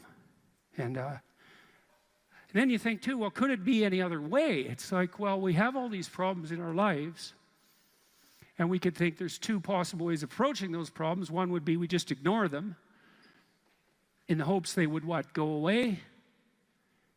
Well, and no one thinks that's, no one who isn't a child thinks that, and very few children. Nobody believes that. We know perfectly well that if you got to face something, man, you better face it. And if you're going to face it, that's probably the best pathway forward. And then you might think, well, what does that mean ultimately? And it might mean something like, face it, you know, as deeply as you possibly can and as voluntarily as you possibly can. And there's an element of faith in that, because you have to put yourself on the line. But you're kind of stuck with that anyways. You know, that's the rub. You're sitting on the edge of the bed trying to have an honest dialogue with yourself, and the little voice says, you know, it's pretty disgusting in here. and you think, well, I'm way above such trivial niceties as organizing my room. It's like, well, that's pride. That's arrogance. If you're above organizing what's actually yours, how in the world are you ever going to organize anything else? And so you get on your knees and you think, well, it's time to, take a brush to the toilet. And maybe that's where you start. And that works. That works. You start making those micro improvements, like real micro improvements, real on the ground, actual micro improvements to things that are wrong, you'll improve unbelievably rapidly. There's always people out there who are doing far better than you on pretty much anything you want to imagine. And if all you're doing is seeing yourself in their reflected light, let's say, then it's going to be pretty damn dismal. But it's not a good comparison because, well, first of all, there's danger in just comparing yourself to others, period, because they're not you. And God only knows what struggles they had to undertake to get to where they were, or what burdens they're currently carrying that you're not aware of. But you can certainly contrast yourself with yourself. And that's a lot better. It is the only way. Well, it's also the only way of really measuring anything approximating proper improvement. You can actually tell when you're a little better than you were yesterday. Right. And you can actually do that. That's another thing that's so interesting about it, is that you can actually make yourself a little better in some way, pretty much, well, I don't know if it's at every moment, but you can certainly do it every day. Let's say you want to become who you could be in the fullest sense. So let's say you're someone who's going to solve some serious problems. Okay, the first thing you have to do is admit to the seriousness of the problems. That's no joke. And so the first thing is just the terror of the problem itself. And that's enough to paralyze you, right? And that's the Hydra, that's the Gorgon with the head of snakes. It'll paralyze you and turn you to stone. That's the basilisk in the Harry Potter series. Mm-hmm. You look at it and it turns you to stone and lurks underneath everything, right? And it's malevolence and tragedy.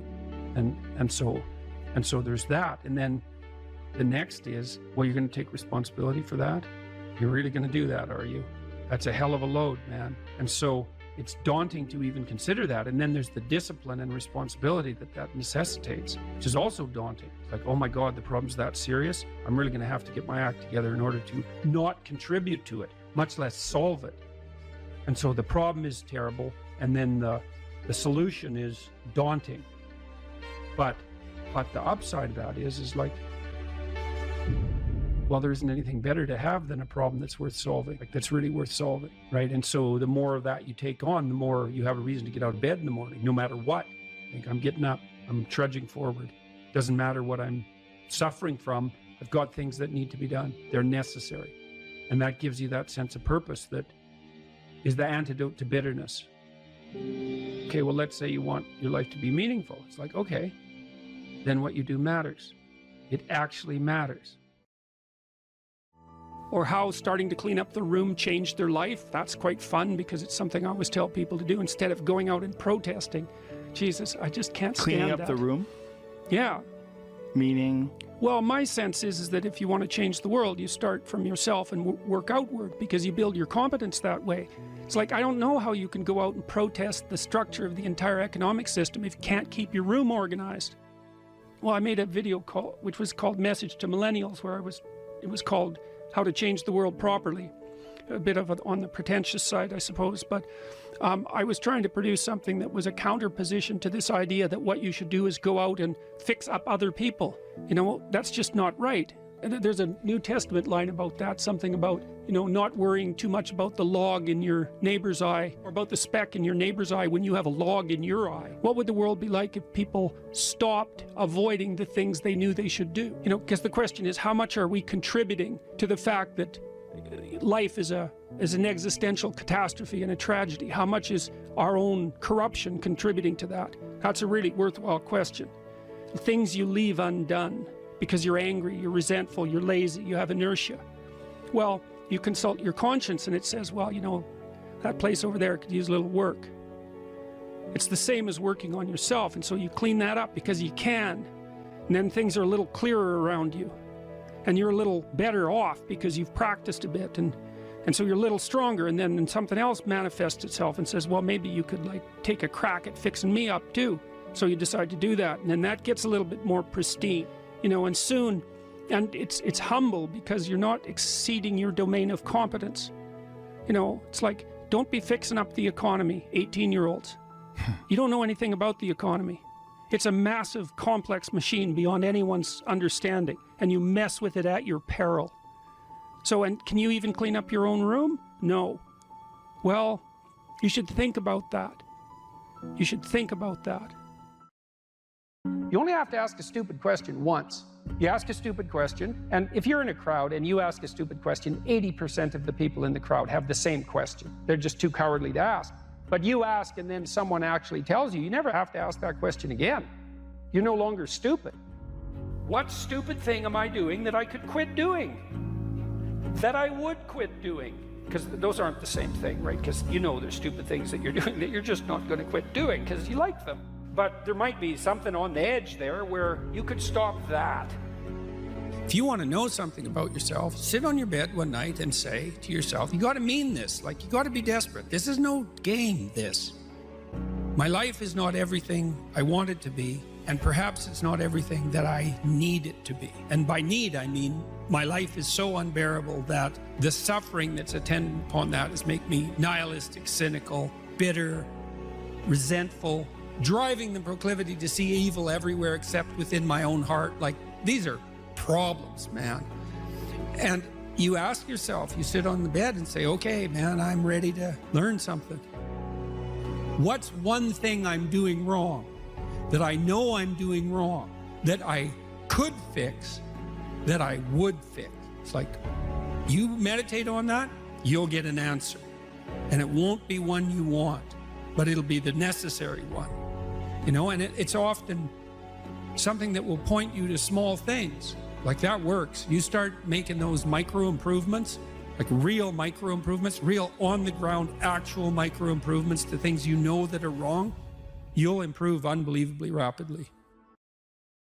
There's never been a better time for the majority of people to be alive. And the future, although we're vulnerable and terrible things can always happen to us, it's hard to make a case that the future doesn't look comparatively positive. We're becoming extremely technologically sophisticated, and the world is changing at an incredibly rapid rate, and the only way we're going to be able to manage that in a positive way is if each of us, or as many of us as possible, are capable of making wise and careful and truthful decisions. And if we do that, then maybe things can continue to improve.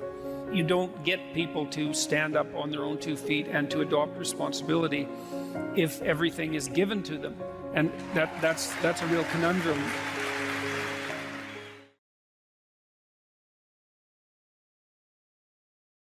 If you're hungry, it's not a deterministic drive. It's a subpersonality that has a goal, and then it has a bunch of action patterns that are going to work in reference to that goal. It has a bunch of perceptions that suit that goal, and it organizes your emotional responses around that goal. And so to think about it as a personality is it's a much more intelligent way to look at it. One other thing about Skinner's rats, you know, Skinner could get rats to do almost everything, and he would reward them with food. And so he had a simple rat model, but his rats were starved down to 75% of their normal body weight. So not only were they not social, gregarious rats like rats are, because they were isolated, they were genetically altered from wild rats, but they also weren't as complex as a real rat because they were starving. And so, but you know, a starving rat is a pretty good model of a rat, and a rat is a pretty good model of a person. But a lot of our models of simple behavioral learning were based on starving, isolated rats. So, anyways, how to think about motivation? We'll think about it from the hypothalamic perspective. So we could say one thing that motivation does is set goals. And we could say that emotions track progress towards goals. And I'm going to use that schema even though it's not exactly right. So you say, well, motivation determines where you're going to aim. So if you're hungry, you're going to aim at something to eat. And then that will organize your perceptions so that you zero out everything that isn't relevant to that task, which is almost everything. You concentrate on those few things that are going to facilitate your movement forward. When you encounter those things, that produces positive emotion as you move through the world towards your goal, and you see that things are laying themselves out that facilitate your movement forward. Those things cause positive emotion. And if you encounter anything that gets in the way, then that produces negative emotion, and it can be like threat, because you're not supposed to encounter something that gets in the way. It can be anger, so that you move it away. It can be frustration, disappointment, grief. Those would, if you had a response that serious to an obstacle, it would probably punish the little motivated frame right out of existence. You know, so you walk downstairs and, I don't know, the contracting company has set a wrecking ball through your kitchen. It's like, that's going to be disappointing. You're not going to keep eating the peanut butter sandwich in the rubble. That little frame is going to get punished out of existence, and some new goal is going to pop up in its stead. And you know, one of the things we're going to try to sort out is, how do you decide when you've encountered an obstacle that's so big that you should just quit and go do something else? Because that's not obvious. You know, and you can get into counterproductive persistence pretty easily. So we don't know how people solve that problem. It's a really complicated one. So anyways, we're going to work on that scenario. Your hypothalamus pops up micro goals that are directly relevant to biological survival. That produces a frame of reference. So it's not a goal, it's not a drive, and it's not a collection of behaviors. It's a little personality. And the personality has a viewpoint, it has thoughts that go along with it. It has perceptions, it has action tendencies, all of that. You can see this in addiction, most particularly.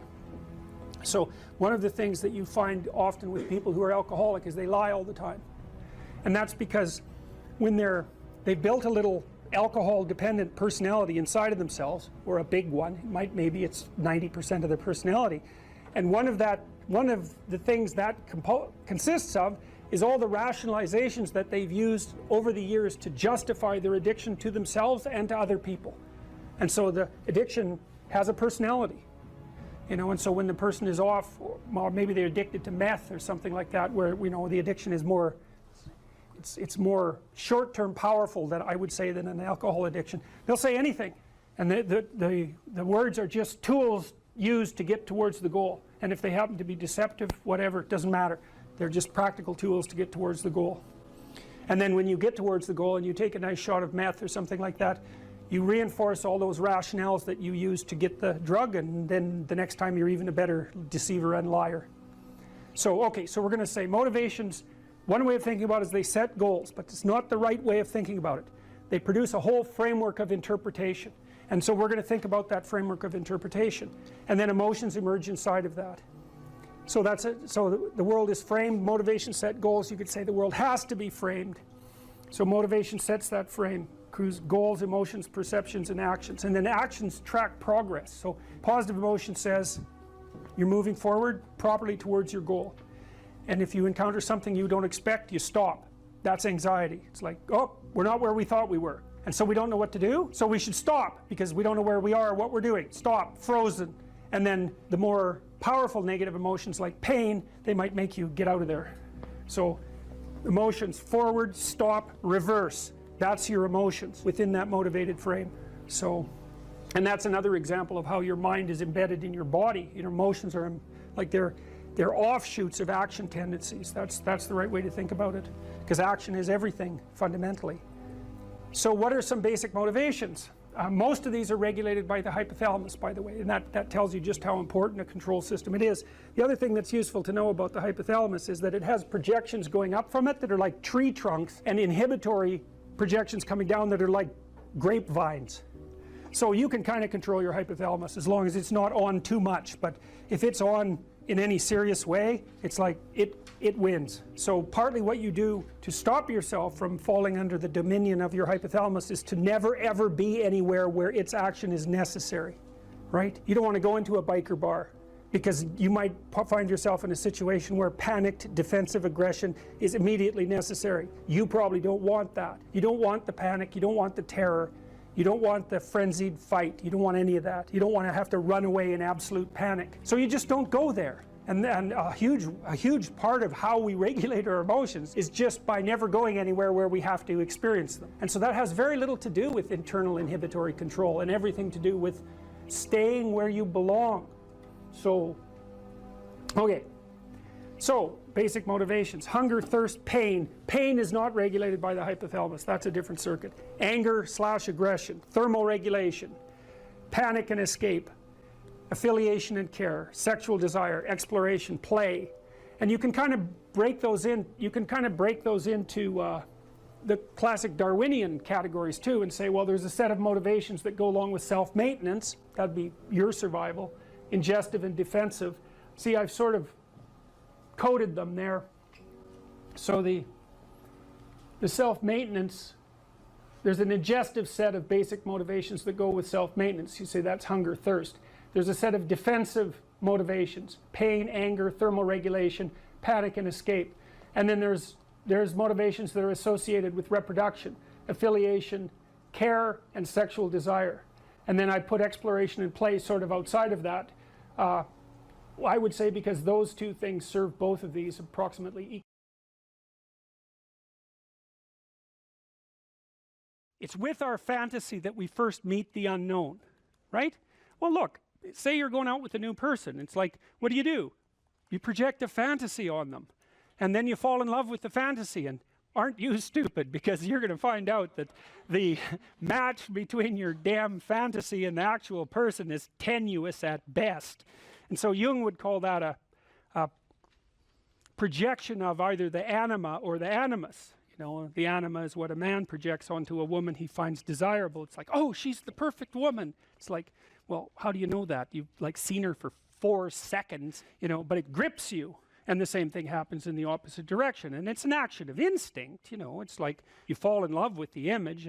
But interestingly enough, what you do in a relationship that works is that you actually, I think that what you see, it's a rough approximation, when you project the ideal and fall in love with it, you see what could be.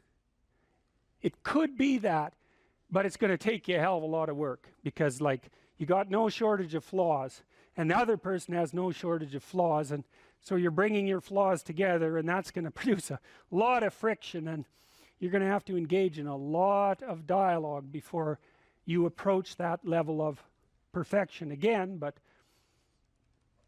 maybe you can do it, and then you get to live happily ever after. Well, wouldn't that be nice? Well, so the unconscious meets the unknown, and it meets it with imagination and fantasy and dream and art.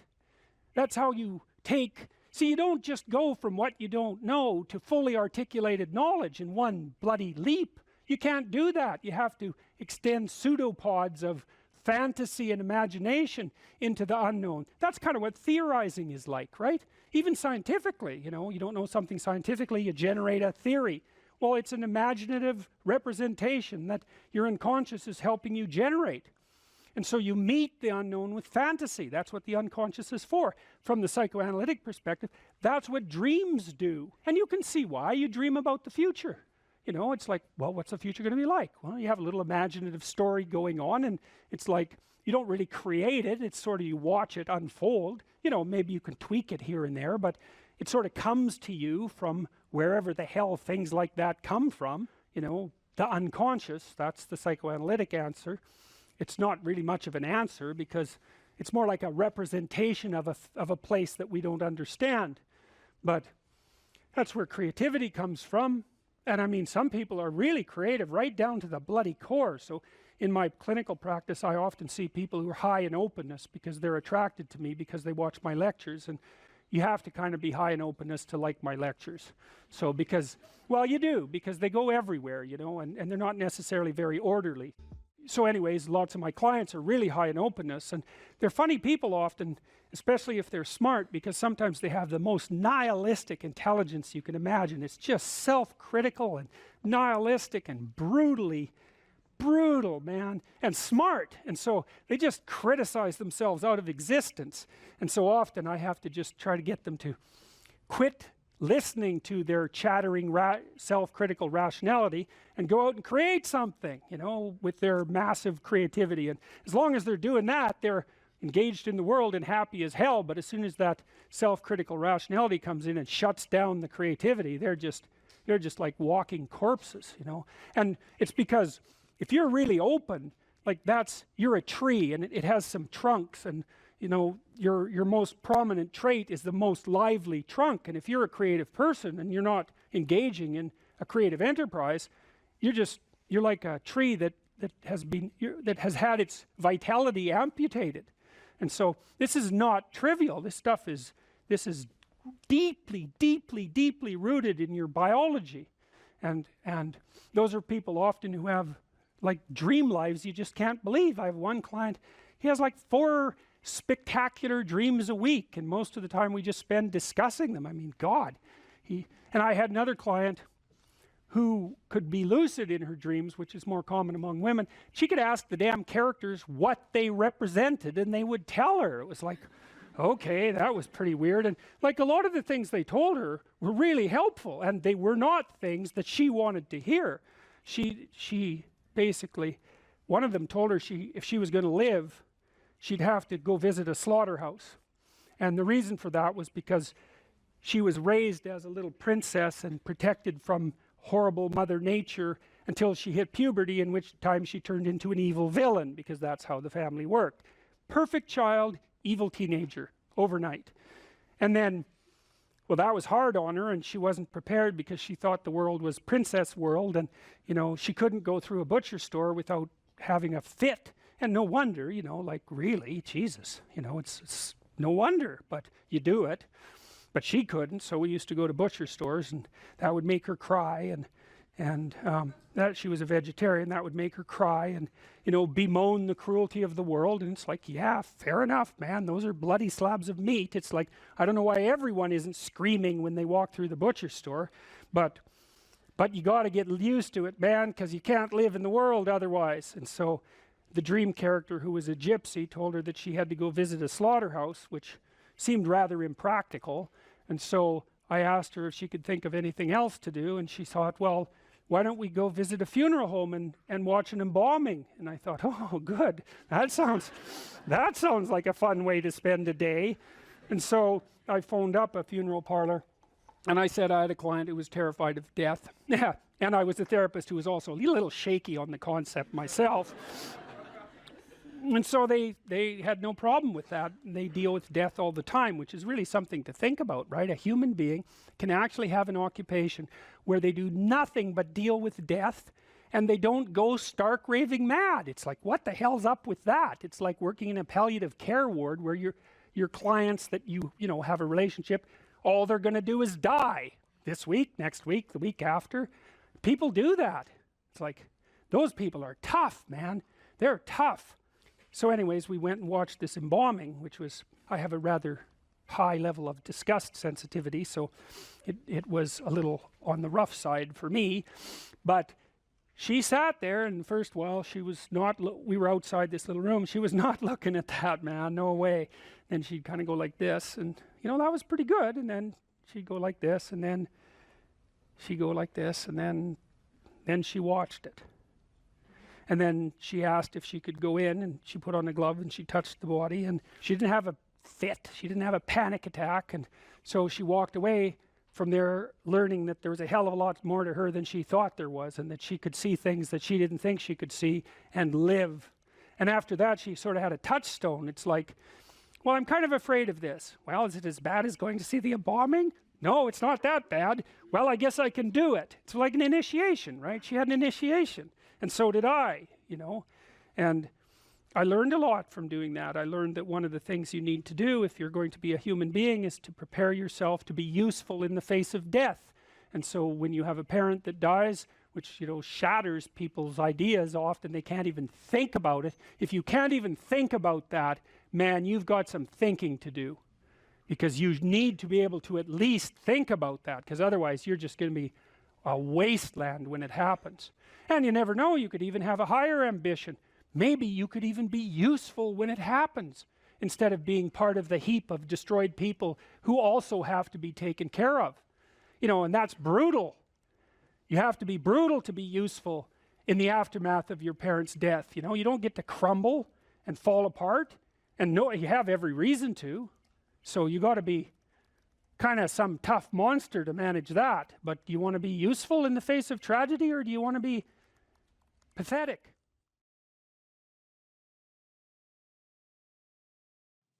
Okay, well, so that's another issue in some sense that seems to make the postmodernist critique even more correct. How in the world are you going to extract out a canonical interpretation of something like that? It's like it's not possible.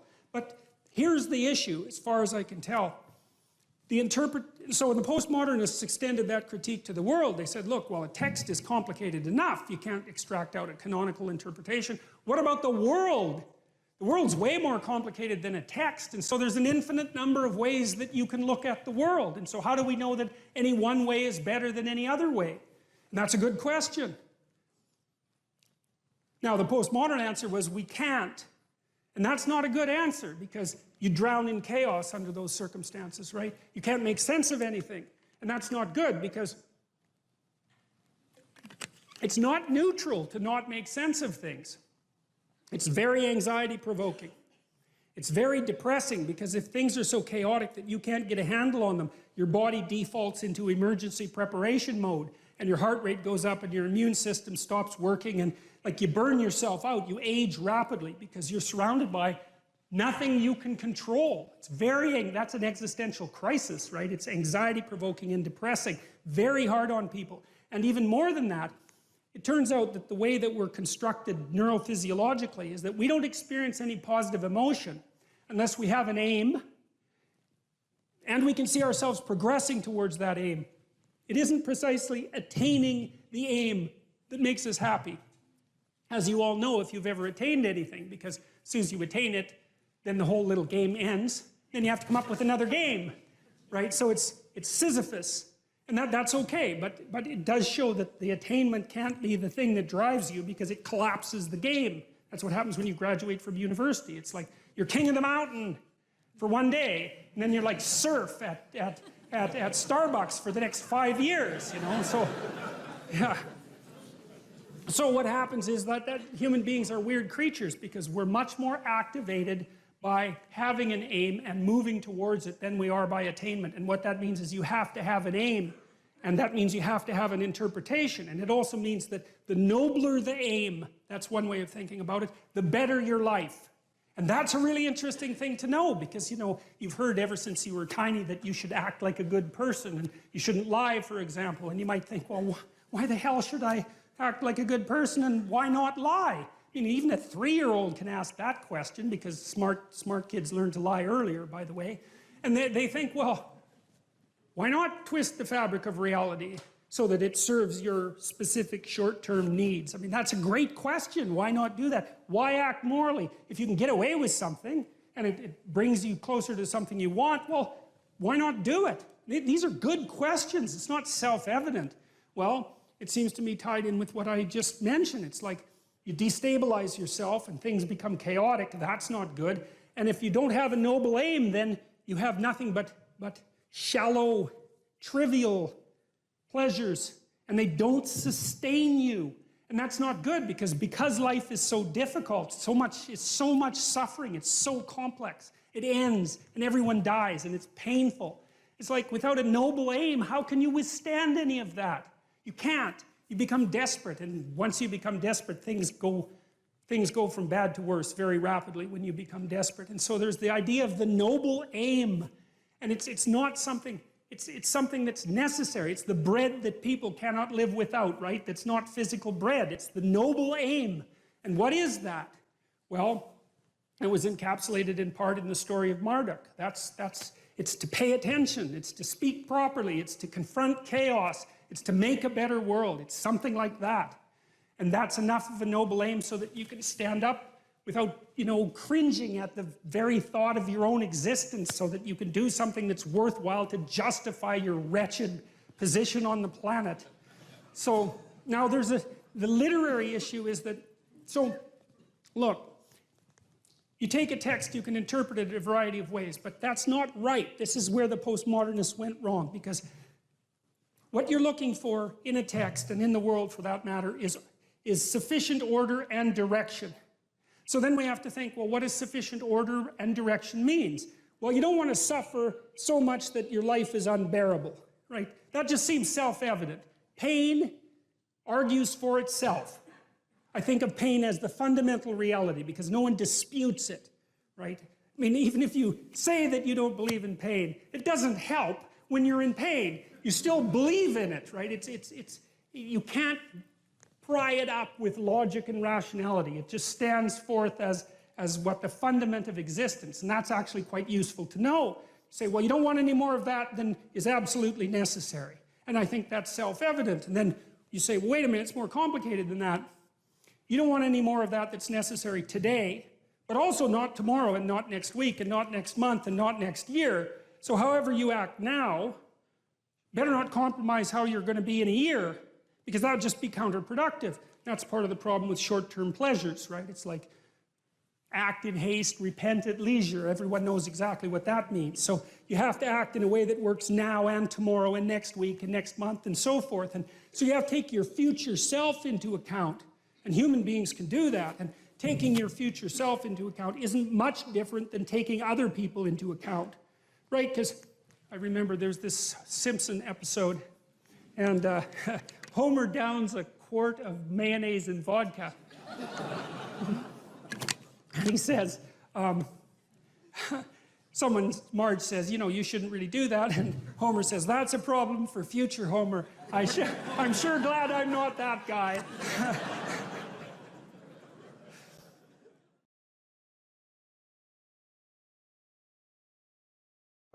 I wouldn't consider myself either naive or a particularly optimistic person. I don't think I'm either of those. But this isn't actually an idea. This is one of the only ideas that I've ever found that I really believe to be rock solid. I actually think that it's true. And it's very optimistic because it says you can use your sense of meaning to calibrate your progress through life. But there's rules. You have to aim at the highest possible good that you can conceive. Now, and that's subject to update, because what the hell do you know? But you start by aiming at the star you can see rather than the dimmer one that you can't yet perceive. And then you decide that you're going to do that honestly, right? That's a big decision. So the first decision, I think, in some sense, is a decision of love. You're going to decide that being is worthwhile and that you're going to work for its betterment. And that's a decision that's based on love. And the second decision is based on truth. Having made that decision, you're going to play a straight game. Having made those two decisions, I think that you can allow your sense of meaning to calibrate your pathway. And then what's so interesting is that you hit a state that's as close to paradisal as you're going to hit right away, because being engaged like that, it's better to be engaged in the solution of a complex problem than not to have a problem at all.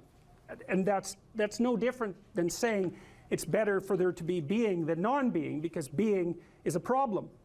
And so if you want to have no problems, then you have no being. And you could say, well, being is so miserable that maybe that's the route we should take. And fair enough, but maybe you can have your cake and eat it too. You can have the damn problem. It can be a problem worth solving, and you can be so engaged in solving the problem that it justifies the fact that the problem exists. And then you get to have the problem and the solution at the same time, and maybe that's better than not having the problem at all. And I believe that, because one of the things I have seen, and I've seen this being so interesting when I've been lecturing to people, especially more recently, and this is also manifested itself on YouTube. I'm talking to people a lot about responsibility, and it's young men in particular that seem to be responding to that. And I think that's partly because I think that young women, in some sense, have their responsibility map already laid out for them. It's also less voluntary in some sense for women, because they have more complicated problems to solve in the first part of their life, right? Because they have to get the family problem solved. But whatever. I've been talking in a very delineated manner about responsibility, which is a strange thing to sell to people, but responsibility is what gives your life meaning. And so then you might say, well, then take on ultimate responsibility. And what happens? You have an ultimately meaningful life. And then you might say, well, if your life is ultimately meaningful, doesn't matter if it's punctuated by tragedy or even predicated on tragedy.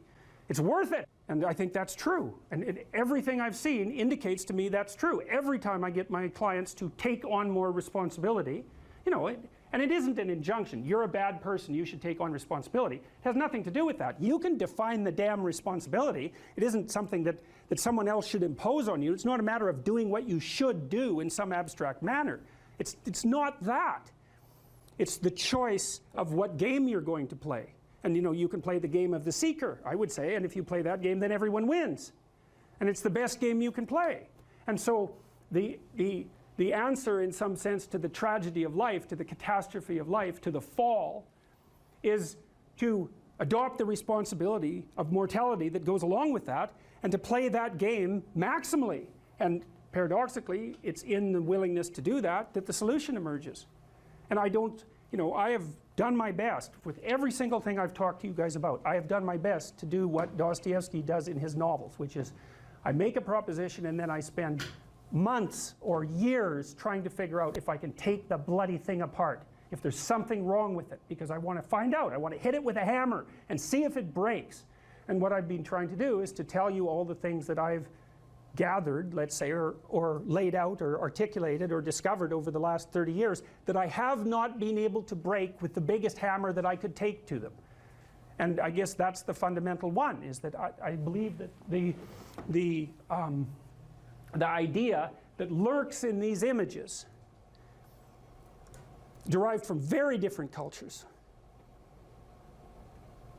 it's the same idea. Life is suffering. Right, indisputable. What do you do about that? You voluntarily accept it and then strive to overcome the suffering that's a consequence of that. And you do that for you, and you do that in a way that makes it better for other people. And then that works. And one question might be, well, how well does it work? And the answer is, the only way that you can find out is by trying it. That's it. That's the existential element of it. The proof is to be derived by the incarnation of the attitude in your own life. No one can tell you how it will work for you. It's the thing that your destiny is to discover that. And you have to make the decisions to begin with. It's like, because you can't do this without commitment. You have to commit to it first. That's the act of faith that Kierkegaard was so insistent upon. You have to say, I'm going to act as if being is good. I'm going to act as if truth is the pathway to enlightenment. I'm going to act as if I should pursue the deepest meaning possible in my life. And there's reasons to do none of those. They're real reasons. So it's really a decision.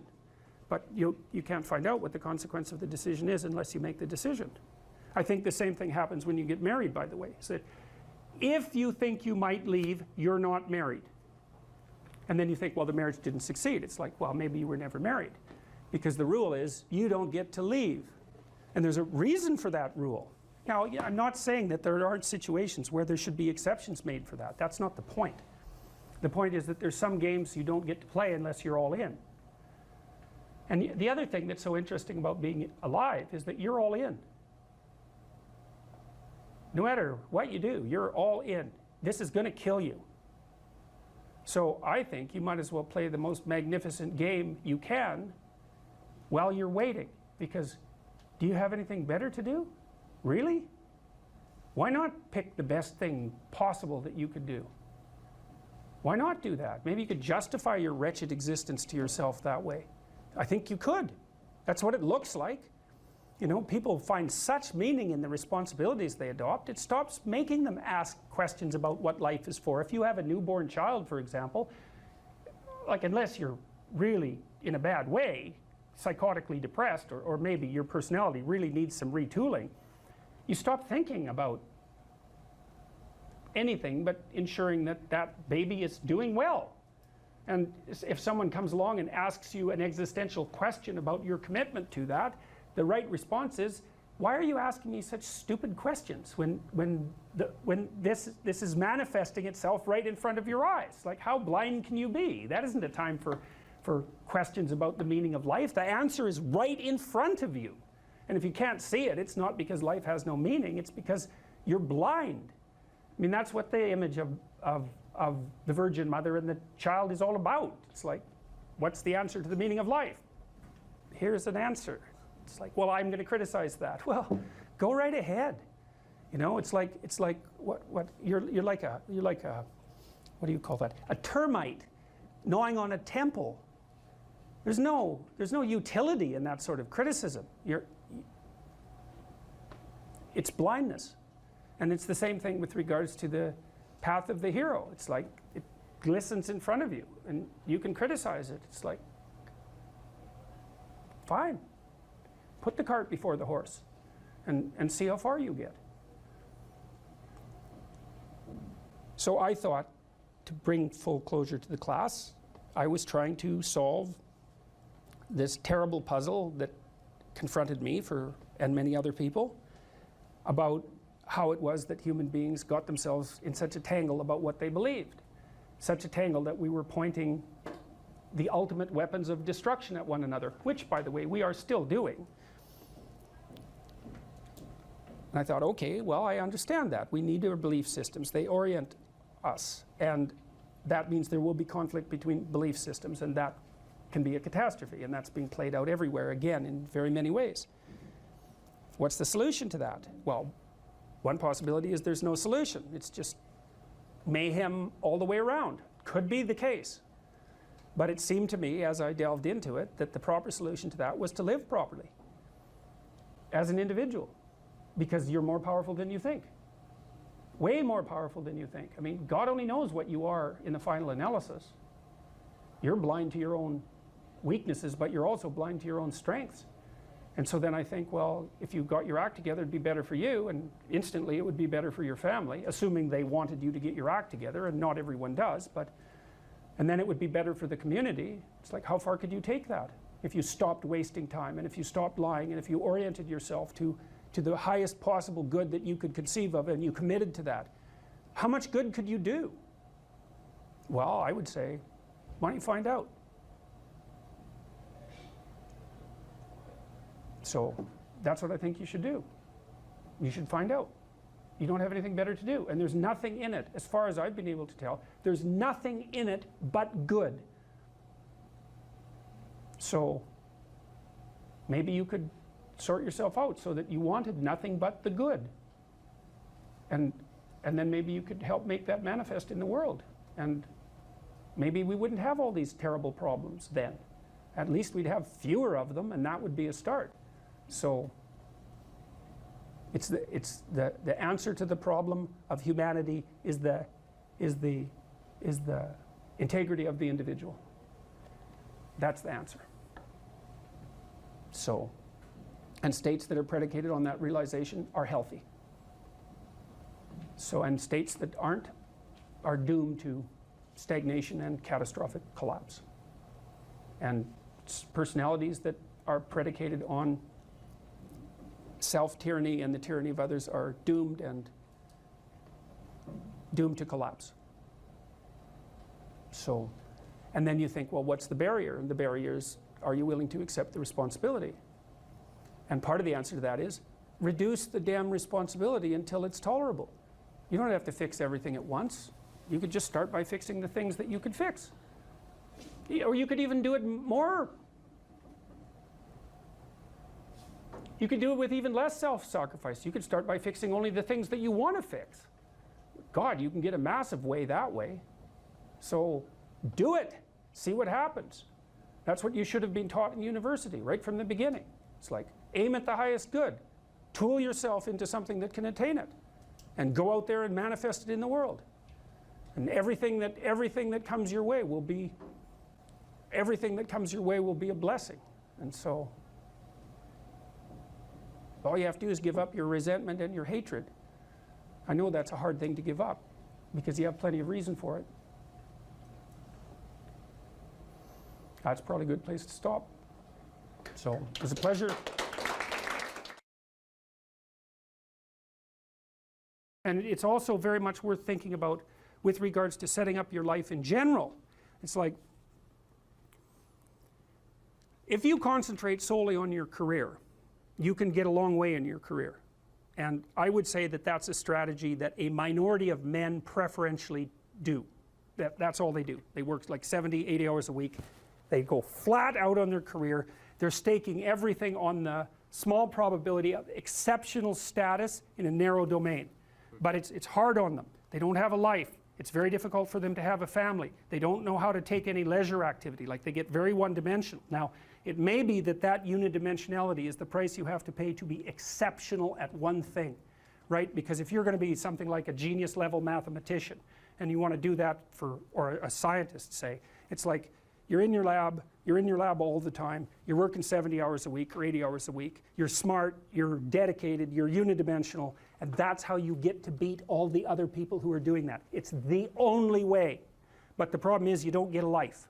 Now, if you love being a scientist and you have that kind of focus of mind well, first of all, you're a rare person, and second, you're going to pay for it. But fine, more power to you. But it's a risky business to do that. You sacrifice a lot for it. You know, and I would say most often, if you're speaking about having a healthy life, that isn't what you do. You spread yourself out more. So, you know, you have a family, you have some things that you do outside of work that are meaningful to you and useful. You have a network of friends. Well, those 3 things alone, or 4 things alone, are plenty to keep you well oriented. And then if one of those things collapses, you know, everything doesn't go. Now, the price you pay for that is the more you strive to optimize that balance, the less likely you are to be fantastically successful at any single one of them. But you might have a very, you know, if you consider your life as a whole, that might be a winning strategy. One of the things Carl Jung said, I really liked this. He thought that men went after perfection and women went after wholeness. So they're different value, they're different, there's something different at the top of the value hierarchy. So perfection would be stake it all on one thing and look for radical success. Not that all men do that, because they don't, but we're talking about extremes, at least with regards to the men that do that. The wholeness idea is more like, well, it's like I want one thing in my life to be 150%, or I want 5 things in my life to be 80%. Well, there's a lot more richness in a life where you have 5 things operating at 80%, but you're not operating at any of them at 150%.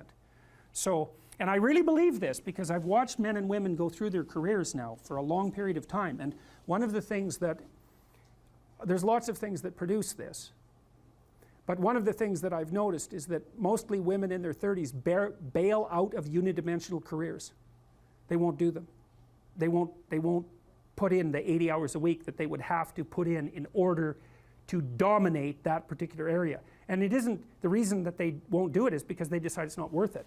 And no wonder, because why would that be worth it? You have to ask yourself that. It's like, well, you want to be an outstanding scientist. It's like, okay, really, that's what you want, because that means that's what you do. Because you're competing with other people, you know, they're smart, they're hardworking, and if you want to be at the top, you have to be smarter and work harder than any of them. And working hard means working long hours. I mean, it also means working diligently, but in the final analysis, it's also an additive issue.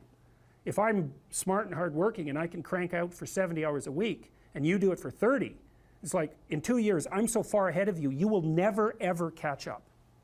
So, anyways. And I think partly, maybe part of the reason too that women are oriented that way more than men, I think there's 2 reasons. One is socioeconomic status does not make women more attractive on the mating market, but it does make men more attractive. And the second is women's time frame is compressed, right? Because guys can always say, well, I'll have kids later, and they can say that till they're like 80. Whereas women, it's like, no way, man, you got to get it together by the time you're, let's say 40, but really probably by 35, but definitely by 40, because otherwise it ain't happening. And that's bloody dreadful. Like, the most unhappy people you ever see, no. No. One of the common routes to extreme unhappiness is to want children and not have them. I wouldn't recommend that.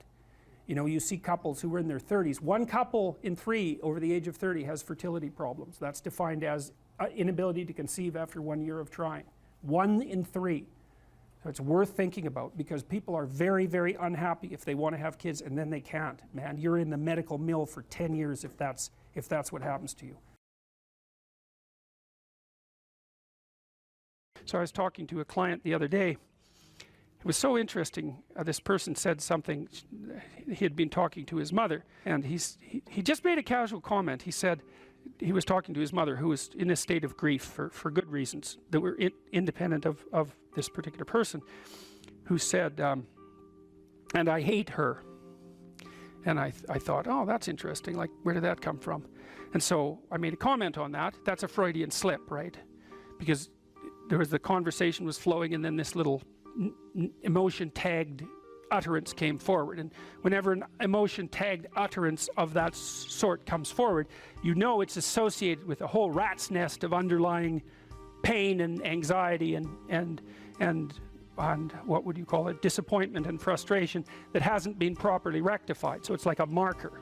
And you know this when you're talking to people. They say something and you think, oh, you know, like, wow, too much information. That's one way of thinking about it. It's like, just what are you up to? And then if you have any sense, you just forget that that even happened and you continue. But that's like the snout of a dragon peeking out from a cave. And you might say, well, it's just a snout, man. But it's not, because dragon snouts tend to be attached to the whole damn dragon. And so this is also something to know about relationships, because when you're in a relationship with someone, they'll do that now and then. They'll, you know, utter something and you think, haha. It's like, there's a bump in the road. Well, we're going to look underneath that at our peril. But if you do go down there and you look at it, then the whole thing comes, you can start to disentangle the web of memories and experiences that are all tangled together as a consequence of their emotional identity. Because I could say, well, everything that makes you anxious or everything that makes you upset is the same as every other thing that's ever made you upset. And so, and then there's an even different subset of that, which is all those things that have made you upset that you've never dealt with. They're all laying down there at the bottom of your nasty little soul, waiting to pop themselves up in some random utterance, right? And so then you go in there at your peril, because if you're the person who pokes around in that, then you're going to get blasted with all of that stuff. It's going to come out like almost uncontrollably. Then you can sort it out. And so what you find is, if you ask a person a question like that and then you let them free associate, which is just talk about it, they'll do a wandering around like that maze that I told you about. They'll do a wandering around of that entire territory. And sometimes just having them wander around in it can help them straighten it out. But you might find out that something happened to them 15 years ago that left them with a terrible sense of guilt or dismay or frustration. And then when they interact with their parent in a certain way, the parent knows exactly how to tap that, and then that all comes up, and that's what produces that little utterance. And so that's the material of the world manifesting itself. That's what matters manifesting itself. And it almost always manifests itself as an object, something that objects. We're having a conversation. It's going quite well, no problem. There's a bump in it. There's an emotional disjunct, right? Now we're no longer in the same place at the same time. We're no longer playing the same game.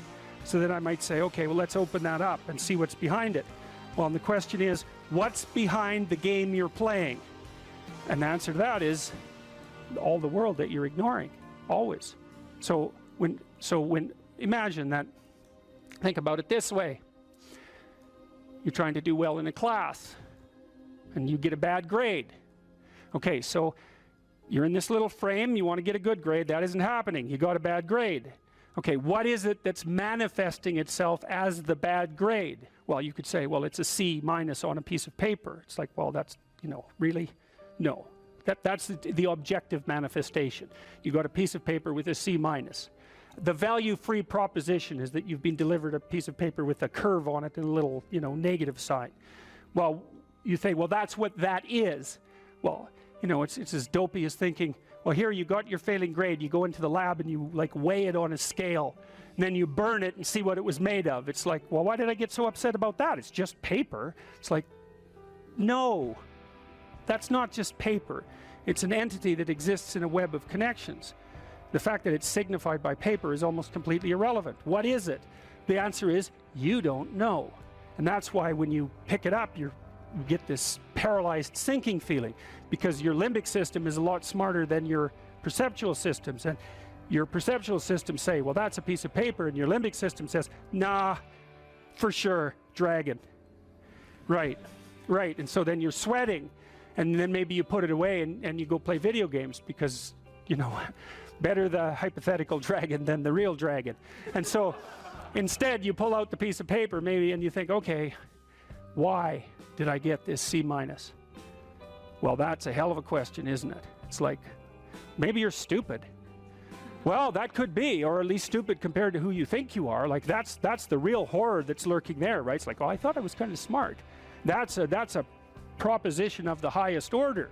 I thought I was kind of smart. It's like, yeah, well, what about this C-? It's like, well, that goddamn professor, right? That's the first thing. I've been attacked by a predator. That's the first response, right? So it's a nonsensical message. It's just delivered by someone evil and predatory. Well, that's, you know, possible, but I wouldn't go there. I wouldn't go there first necessarily. So But then, well, then say you don't go there. Okay, well, so what is this exactly? Do you not know what you thought you knew? Are you not who you think you are? Do you not work hard enough? Are your values not organized properly? Do you misuse your time? Are you in the wrong field? Is the way you're construing your life completely inappropriate? Are you acting out what your parents wanted you to do and you're pissed off about it, so you're only running at 40% to spite them, despite the fact that they're paying $25,000 a year for your education? Because that's a fun game. Yeah, I'll go do what you want me to do, but I'll fail. But not completely, because then that wouldn't cost you very much. I'll just fail a little bit, so that you have to spend all that money forcing me to do what I don't want to do, but you'll never get to escape from it. And then every time we interact, I'll stab you in various ways that you don't quite understand, just to show you how irritated I am that I happen to be acting out the destiny that you've put forward for me. So maybe that's part of the dragon, right? And then that pulls in the whole parent thing.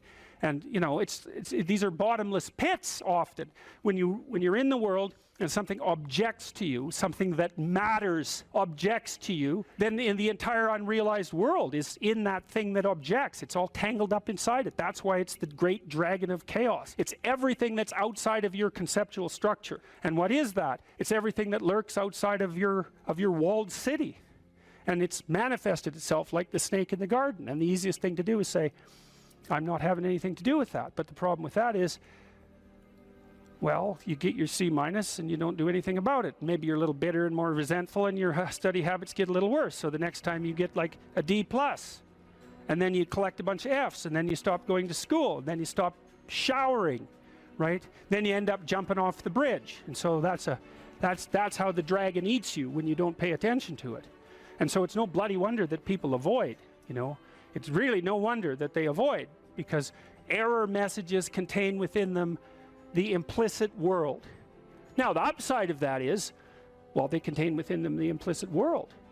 And the world isn't all negative. And so maybe you get your C-, and that's actually the best gift you ever got, because somebody finally took you and went, whack, you know, clue in. And so you take that apart and you think, oh, I don't know how to write. I don't know how to think. I've never read anything in my life. My study habits are abysmal, you know, like maybe I'm working at 2% efficiency, which is probably, I would suspect that, you know, some of you aren't doing that, but I bet there's 30 to 50% of the people in the room are working at 2% efficiency. It's like, to find that out is so optimistic. I mean, if you're barely hanging in there, but you're only working at 2%, you might imagine what you could have as a life if you're working at like 50%. So the C- can be the best gift you ever had, and that's the gold that the dragon hoards, right? That's exactly what that means. Here's some items, so you guys can do a quick big 5 on yourselves, and I'll tell you the upside and downside of it. So if you're orderly, you follow a schedule. How many of you follow a schedule? Okay, and how many of you don't? Okay, so one thing I would recommend is that you do. And I'll tell you why. Like, intelligence is a very good predictor of academic performance. And there's not a lot you can do about your intelligence. I mean, you can squander it, but it's very difficult to improve it. Conscientiousness, well, it's a trait too, so it's hard to work on, but we know that conscientious people get better grades. And it's reliable, and it's a powerful effect. And so if your time use is organized, then the probability that you're going to be successful is very high. So one of the things you might think about is make friends with a calendar, like Google Calendar or something like that. And I can tell you some tricks about that, because really it is important. Like, and I'm not kidding around about this. If you're low in conscientiousness, it's really going to trip you up as you walk through life. There's not very many advantages to it that I've been able to see. And I'm not assuming that just because you don't follow a schedule, you're low in conscientiousness, but it is one of the items that mark it. The advantage I've seen so far to being unconscientious is that if you become unemployed, it doesn't bother you as much. And I mean, that actually turns out to matter in some situations. So like, you know, if a big company has to shed 50% of its employees, it's the conscientious people are going to suffer themselves to death for it. And the unconscientious people, they're not going to care anyways, because they weren't working anyways. So it doesn't matter if they have a job or not. So here's one way of thinking about making use of a schedule. Often people are afraid of schedules because they think of them as a trap. You know, you make a schedule and it's like this little prison that you have to live inside, and you know, and all you're doing in your schedule is putting down things you have to do or should do, and so, you know, there's not a lot of fun in that. And so not only is it a trap or a prison, but it's kind of an unpleasant one. But a way to work with a schedule in a lot more sophisticated way is to think, well, I'm going to plan the next week, say, because you plan it day by day, but we'll take the week as the unit level of analysis and think, well, I'd like to plan a week I'd like to have.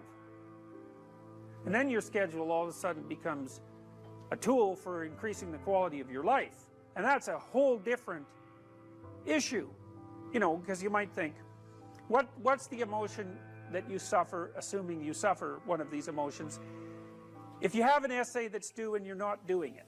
Like, would you regard that as a pleasant emotion or unpleasant emotion? Okay, so do you think you can characterize the unpleasantness? Like, what kind of emotion is it? It's guilt. Okay, anything else? Frustration? Yeah, so you're sort of frustrated with yourself. Yeah, you need a slap, right? You think, I need a slap. And so, okay, so guilt, anything else? Anxiety? Restlessness? So that's kind of an agitation.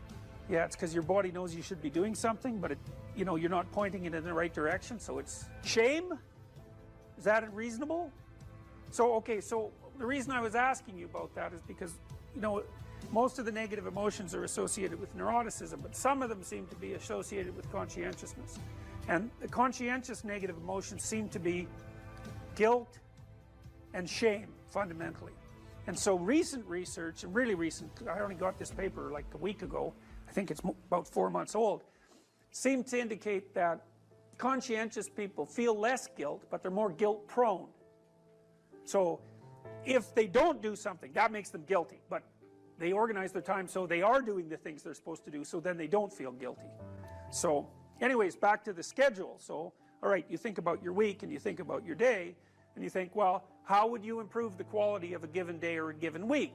Well, one of the ways of improving it is to not put yourself into the situation where there are things hanging over your head that you have to feel guilty and ashamed about, because that's a very unpleasant way of being. And, you know, if you have an essay that's due in a week and you're procrastinating, then the fact that you have to do that essay can ruin the whole week.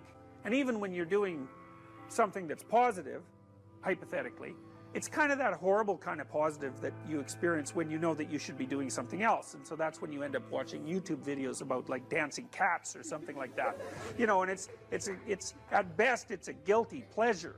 It's not a pleasure at all. You think like, what the hell am I doing watching videos of dancing cats, you know? But then you know that you're procrastinating, and that's low quality, very low quality existence. So if you use your schedule, you can think, okay, well, here's some times that I'm going to do this work. And then you can also sort of ask yourself about that when you're designing your schedule. Because you don't want to design a schedule like you're Adolf Hitler telling yourself what to do, you know, because you're not going to comply with it then.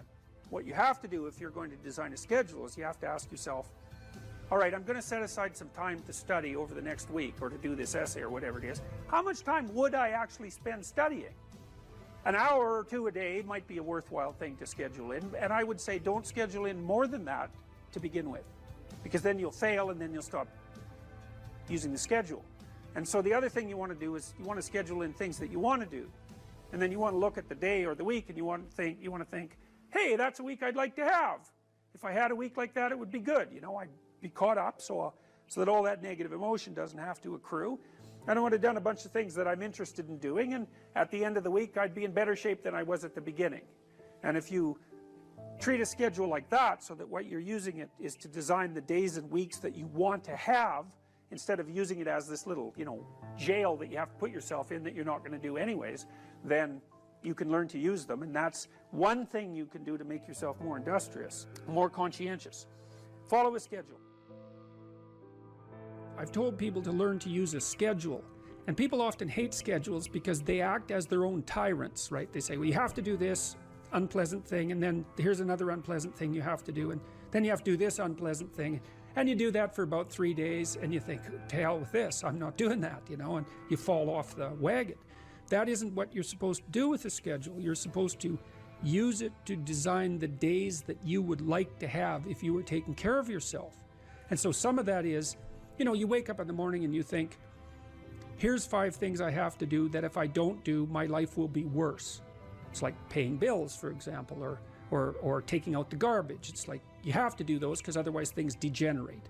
So you got to put some of those in the schedule because otherwise tomorrow is worse than today, and that's a bad trajectory. But you also want to build in things, you know, you've got to act in some sense like you're dealing with a relatively recalcitrant 9-year-old. It's like, so, well, here's some things you have to do, but here's some things that if you do, you could reward yourself with. And if you get the balance there between obligation and reward right, then you'll find that you're motivated to do the things. And that's what you want to do. You want to do that so it's sustainable across days and weeks and months. And so you got to treat yourself like a good boss would treat a valued employee, and not like a tyrant would treat a slave, because the slave will rebel. And you know, people say, well, I don't follow through on my plans. It's like, well, A, they're probably not very well formulated, and maybe you're doing them because of an external moral obligation or something. They're not really your plans, right?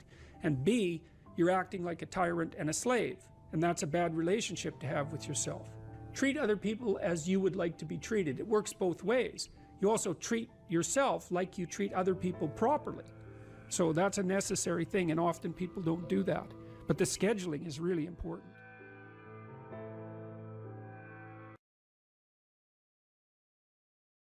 And I would say you don't just have to face the reality of unjust suffering and death in your life.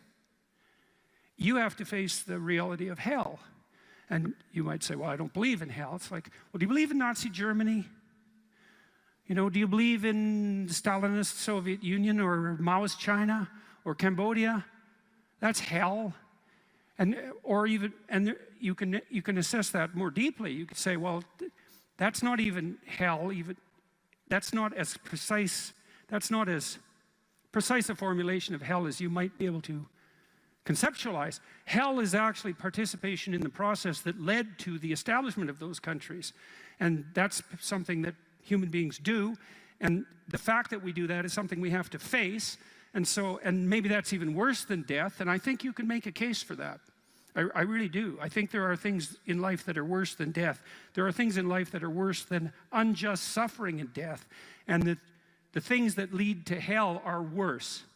And you might think, well, I don't have to worry about that. It's like, yeah, you do, as a matter of fact, because you're going to face those things too. And you're going to face that when you face your own malevolence, which you will, and you're going to face that when you face the malevolence of others, including the mob. And some of that's just death and tragedy, and some of it is something far darker and deeper than that. And so, yeah, you face that. And so that's kind of interesting. And then you might think, well, how should you face that? And that's where Tammy's story is relevant. It's like, well, so she went and swam with the sharks. And I wasn't very happy about that because our life has been adventurous enough. I thought, do you really need to go swim with the sharks? And the answer seemed to be, well, that would be an adventure. And, you know, I don't interfere with her when she's having an adventure. She's going to go have an adventure. It's far be it for me to interfere. And then she told me, you know, that you had to look the shark in the eye or it would think you're prey. Think, well, what do you have to look in the eye so you're not prey? And, you know, human beings have been trying to figure that out for a long time because we're strange animals, because we're predators, but we're also prey. And so I guess at any moment you're sort of deciding, well, are you a predator? Are you the thing that's on top, or are you prey? And you're prey if you turn tail and run. And there's a psychological truth there, like a deep psychological truth. And it seems to be something like, if you practice forthright and voluntary exposure to that which terrifies and dismays you, it transforms you. And we really know this as psychologists. We even know there's more and more evidence suggesting, for example, that if you imagine you adopt this attitude of voluntary confrontation, that changes you psychophysiologically. So much of the biochemistry of motivation and emotion is transformed when you take a stressor which could be oppressive and paralyze you and cause you to withdraw, and you reverse that and you decide to advance. It's like a different spirit inhabits you. And I mean this physiologically. There's a whole different pattern of being that makes itself manifest in you neurologically and psychophysiologically and pharmacologically. So you take it on as a challenge, right? And that transforms you at a cellular level too, because one of the things we've discovered in recent years is that if you do something new and complex, then that turns on that parts of your DNA that haven't produced proteins before will start producing new proteins and reconstruct you from the cellular level up. So it's a deep transformation. We have no idea how deep.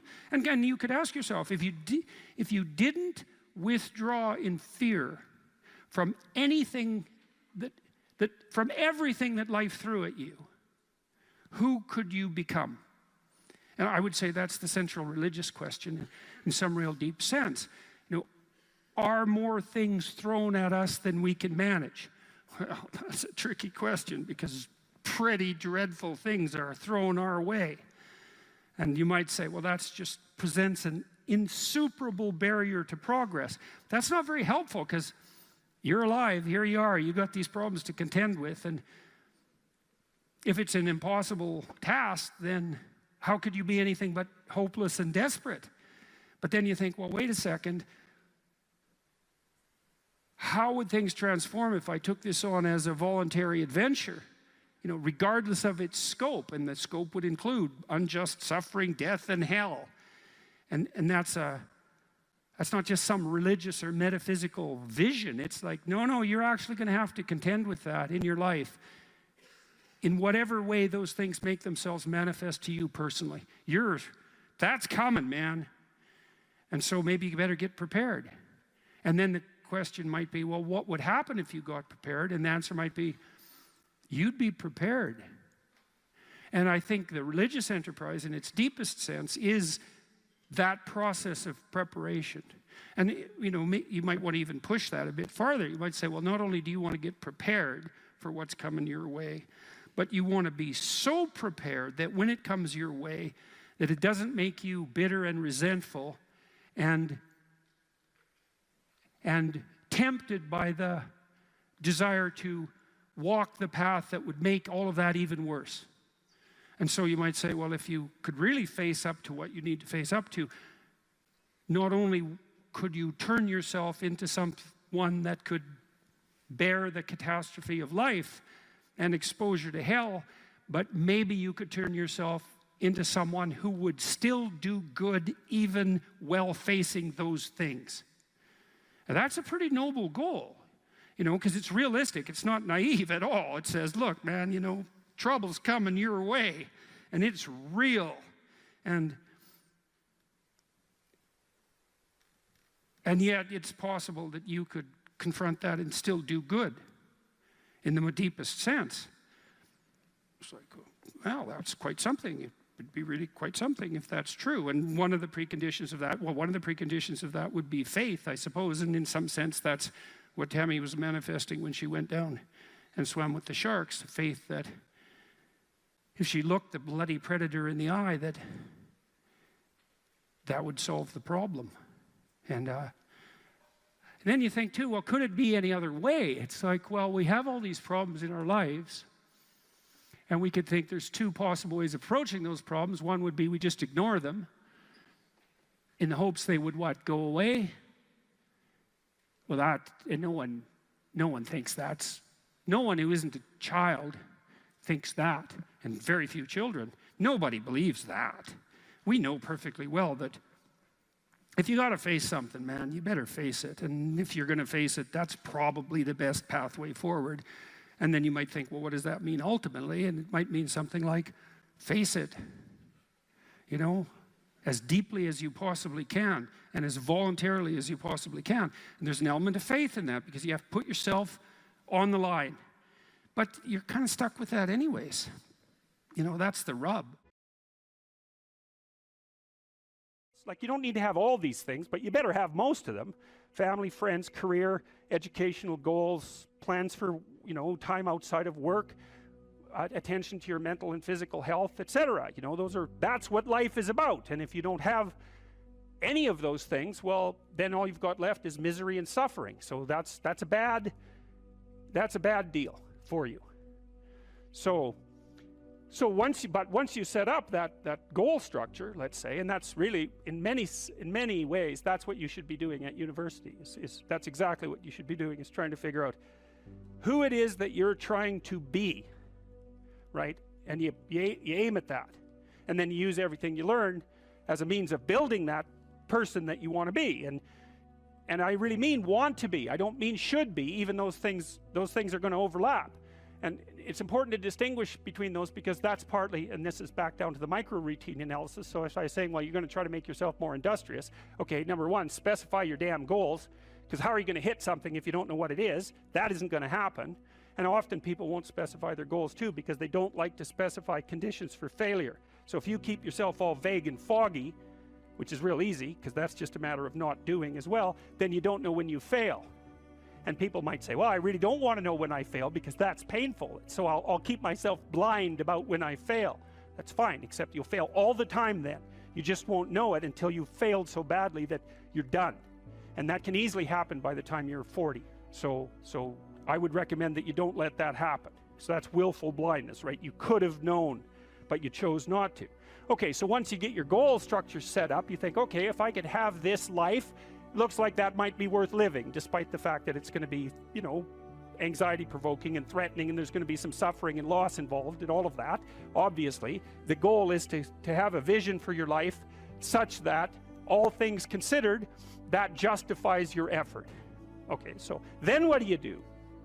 Well, then you turn down to the micro routines. It's like, okay, well, this is what I'm aiming for. How does that instantiate itself day to day, week to week, month to month? And that's where something like a schedule can be unbelievably useful. Google Calendar. It's like, make a damn schedule and stick to it. Okay, so what's the rule with the schedule? It's not a bloody prison.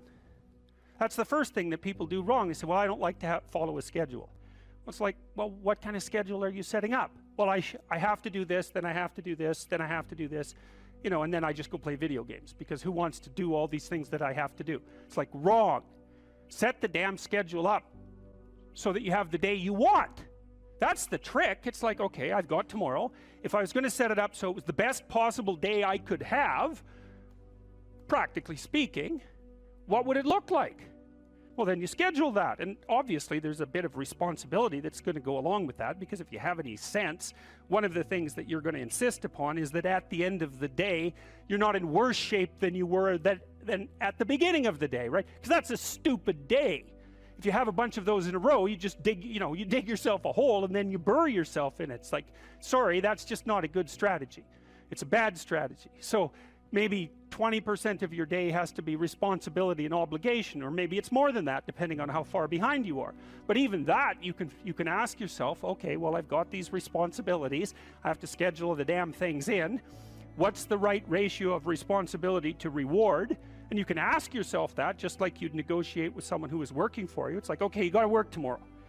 Okay, so I want you to work tomorrow. And you might say, okay, well, what are you going to do for me that makes it likely that I'll work for you? Well, you could ask yourself that, you know. So maybe you do an hour of responsibility and then you play a video game for 15 minutes. I don't know, whatever turns your crank, man. But, you know, you have to negotiate with yourself and not tyrannize yourself. Like you're negotiating with someone that you care for, that you would like to be productive and have a good life. And that's how you make the schedule. It's like, and then you look at the day and you think, well, if I had that day, that'd be good. Great. You know, and you're useless and horrible, so you'll probably only hit it with about 70% accuracy, but that beats the hell out of 0, right? And if you hit it even with 50% accuracy, another rule is, well, aim for 51% the next week, or 50.5% for God's sake, or because you're going to hit that position where things start to loop back positively and spiral you upward. And so that's one way that you can work on your conscientiousness, is plan a life you'd like to have. And you do that partly by referring to social norms. That's more or less rescuing your father from the belly of the whale. But the other way you do that is by having a little conversation with yourself about, as if you don't really know who you are, because you know what you're like. You won't do what you're told. You won't do what you tell yourself to do. You must have noticed that. It's like you're a bad employee and a worse boss, and both of those work, you know, for you. You don't know what you want to do, and then when you tell yourself what to do, you don't do it anyways. You should fire yourself and find someone else to be. But you know, my point is that you have to understand that you're not your own servant, so to speak. You're someone that you have to negotiate with, and you're someone that you want to present the opportunity of having a good life to. And that's hard for people because they don't like themselves very much. So, you know, they're always like cracking the whip and then procrastinating, and cracking the whip and then procrastinating. And it's like, God, it's so boring and such a pathetic way of spending your time. And you know what that's like because you probably waste like 6 hours a day. And I think we did an economic calculation about that a while back, right?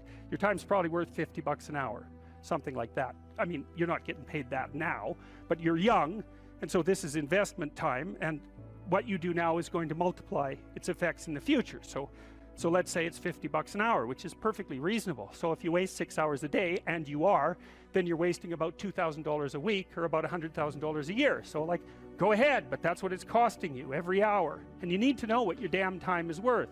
So let's say it's not $50, it's 30, whatever. Maybe it's 100, it's somewhere in that range.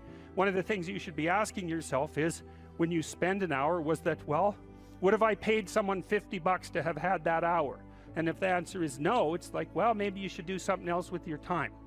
And it depends on whether or not you think that your time's worthwhile. But the funny thing about not assuming that is, if you assume your time isn't worthwhile, what happens is you don't just sit around sort of randomly in a state of responsibilityless bliss. What you do is you suffer existentially. And so that seems like a stupid solution. You know, if you take people, and I've told you this, and you expose them voluntarily to things that they are avoiding and are afraid of, you know, that they know they need to overcome in order to meet their goals, their self-defined goals. If you can teach people to stand up in the face of the things they're afraid of, they get stronger. And you don't know what the upper limits to that are, because you might ask yourself, like, if for 10 years, if you didn't avoid doing what you knew you needed to do, by your own definitions, right, within the value structure that you've created, to the degree that you've done that, what would you be like? Well, you know, there are remarkable people who come into the world from time to time, and there are people who do find out over decades-long periods what they could be like if they were who they were, if they spoke their being forward. And they get stronger and stronger and stronger, and we don't know the limits to that. We do not know the limits to that. And so you could say, well, in part, perhaps the reason that you're suffering unbearably can be left at your feet, because you're not everything you could be, and you know it. And of course, that's a terrible thing to admit, and it's a terrible thing to consider, but there's real promise in it, right? Because it means that perhaps there's another way that you could look at the world, and another way that you could act in the world. So what it would reflect back to you would be much better than what it reflects back to you now. And then the second part of that is, well, imagine that many people did that, because we've done a lot as human beings. We've done a lot of remarkable things. And I've told you already, I think before, that today, for example, about 250,000 people will be lifted out of abject poverty, and about 300,000 people attached to the electrical power grid. We're lifting people out of poverty collectively at a faster rate that's ever occurred in the history of humankind by a huge margin. And that's been going on unbelievably quickly since the year 2000. The UN had planned to have poverty between 2000 and 2015, and it was accomplished by 2013. So there's inequality developing in many places, and you hear lots of political agitation about that. But overall, the tide is lifting everyone up, and that's a great thing. We have no idea how fast we can multiply that if people got their act together and really aimed at it. Because, you know, my experience is with people that we're probably running at about 51% of our capacity. I mean, you can think about this yourselves. I often ask undergraduates how many hours a day you waste, or how many hours a week you waste. And the classic answer is something like 4 to 6 hours a day. You know, inefficient studying, watching things on YouTube that not only do you not want to watch, that you don't even care about, that make you feel horrible about watching after you're done. That's probably 4 hours right there. You know, you think, well, that's 25 hours a week, it's 100 hours a month, that's 2.5 full work weeks, it's half a year of work weeks per year. And if your time is worth $20 an hour, which is a radical underestimate, it's probably more like 50 if you think about it in terms of deferred wages. if you're wasting 20 hours a week, you're wasting $50,000 a year. And you are doing that right now. And it's because you're young, wasting $50,000 a year is a way bigger catastrophe than it would be for me to waste it, because I'm not going to last nearly as long. And so if your life isn't everything it could be, you could ask yourself, well, what would happen if you just stopped wasting the opportunities that are in front of you? You'd be, who knows how much more efficient? 10 times more efficient, 20 times more efficient. That's the Pareto distribution. You have no idea how efficient people get. It's off the charts. Well, and if we all got our act together collectively and stopped making things worse, because that's another thing people do all the time. Not only do they not do what they should to make things better, they actively attempt to make things worse because they're spiteful or resentful or arrogant or deceitful or homicidal or genocidal, or all of those things all bundled together in an absolutely pathological package. If people stopped really, really trying just to make things worse, we have no idea how much better they would get just because of that. So there's this weird dynamic that's part of the existential system of ideas between human vulnerability, social judgment, both of which are major causes of suffering, and the failure of individuals to adopt the responsibility that they know they should adopt.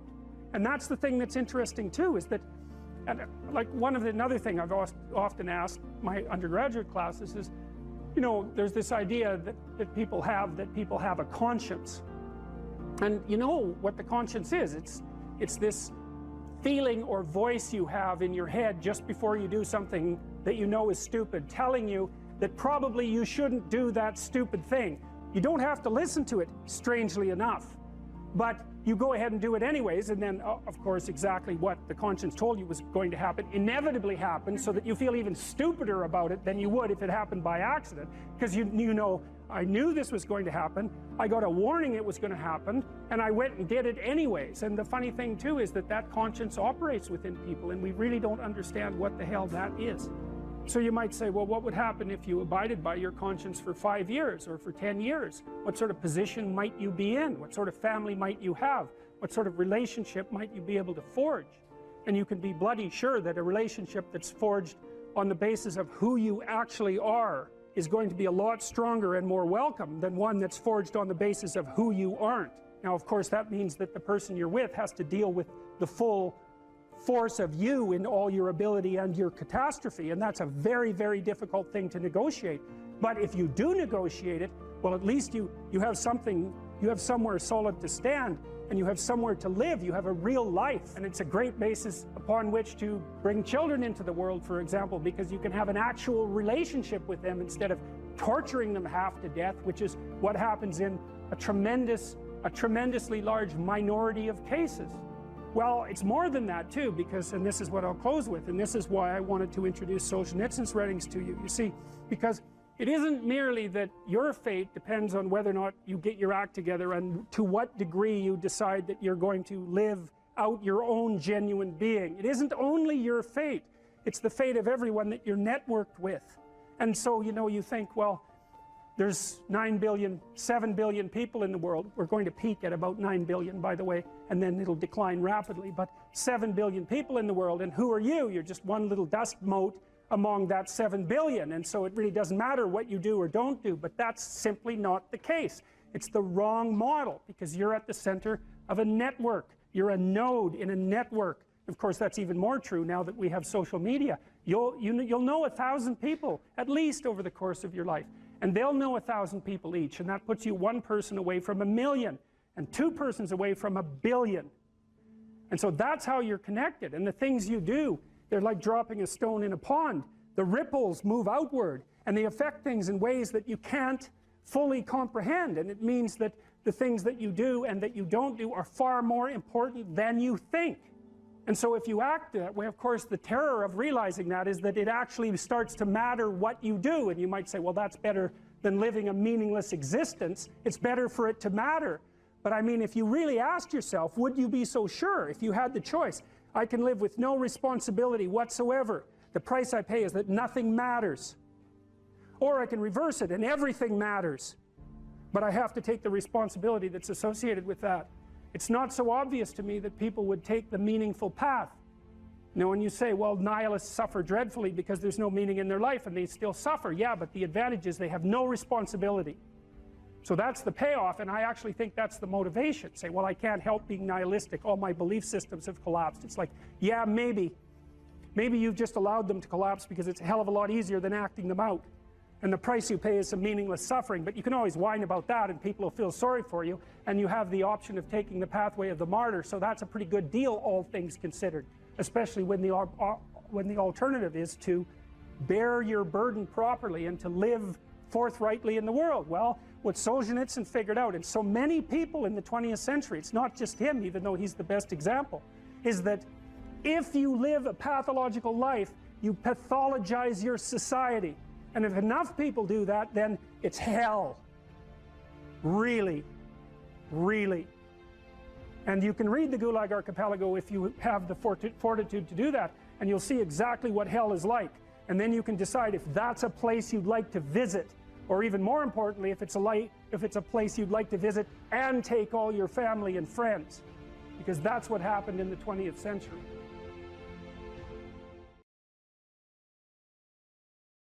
Well, I don't know what to do. It's like, that's okay. Nobody does. Go do something. Do the best thing that you can think of. Put the best plan you have into practice. It's not going to be perfect, and it will change along the way. But it will change partly because you become disciplined pursuing the path. And as you become disciplined, you become wiser. And as you become wiser, you become able to formulate better and better plans.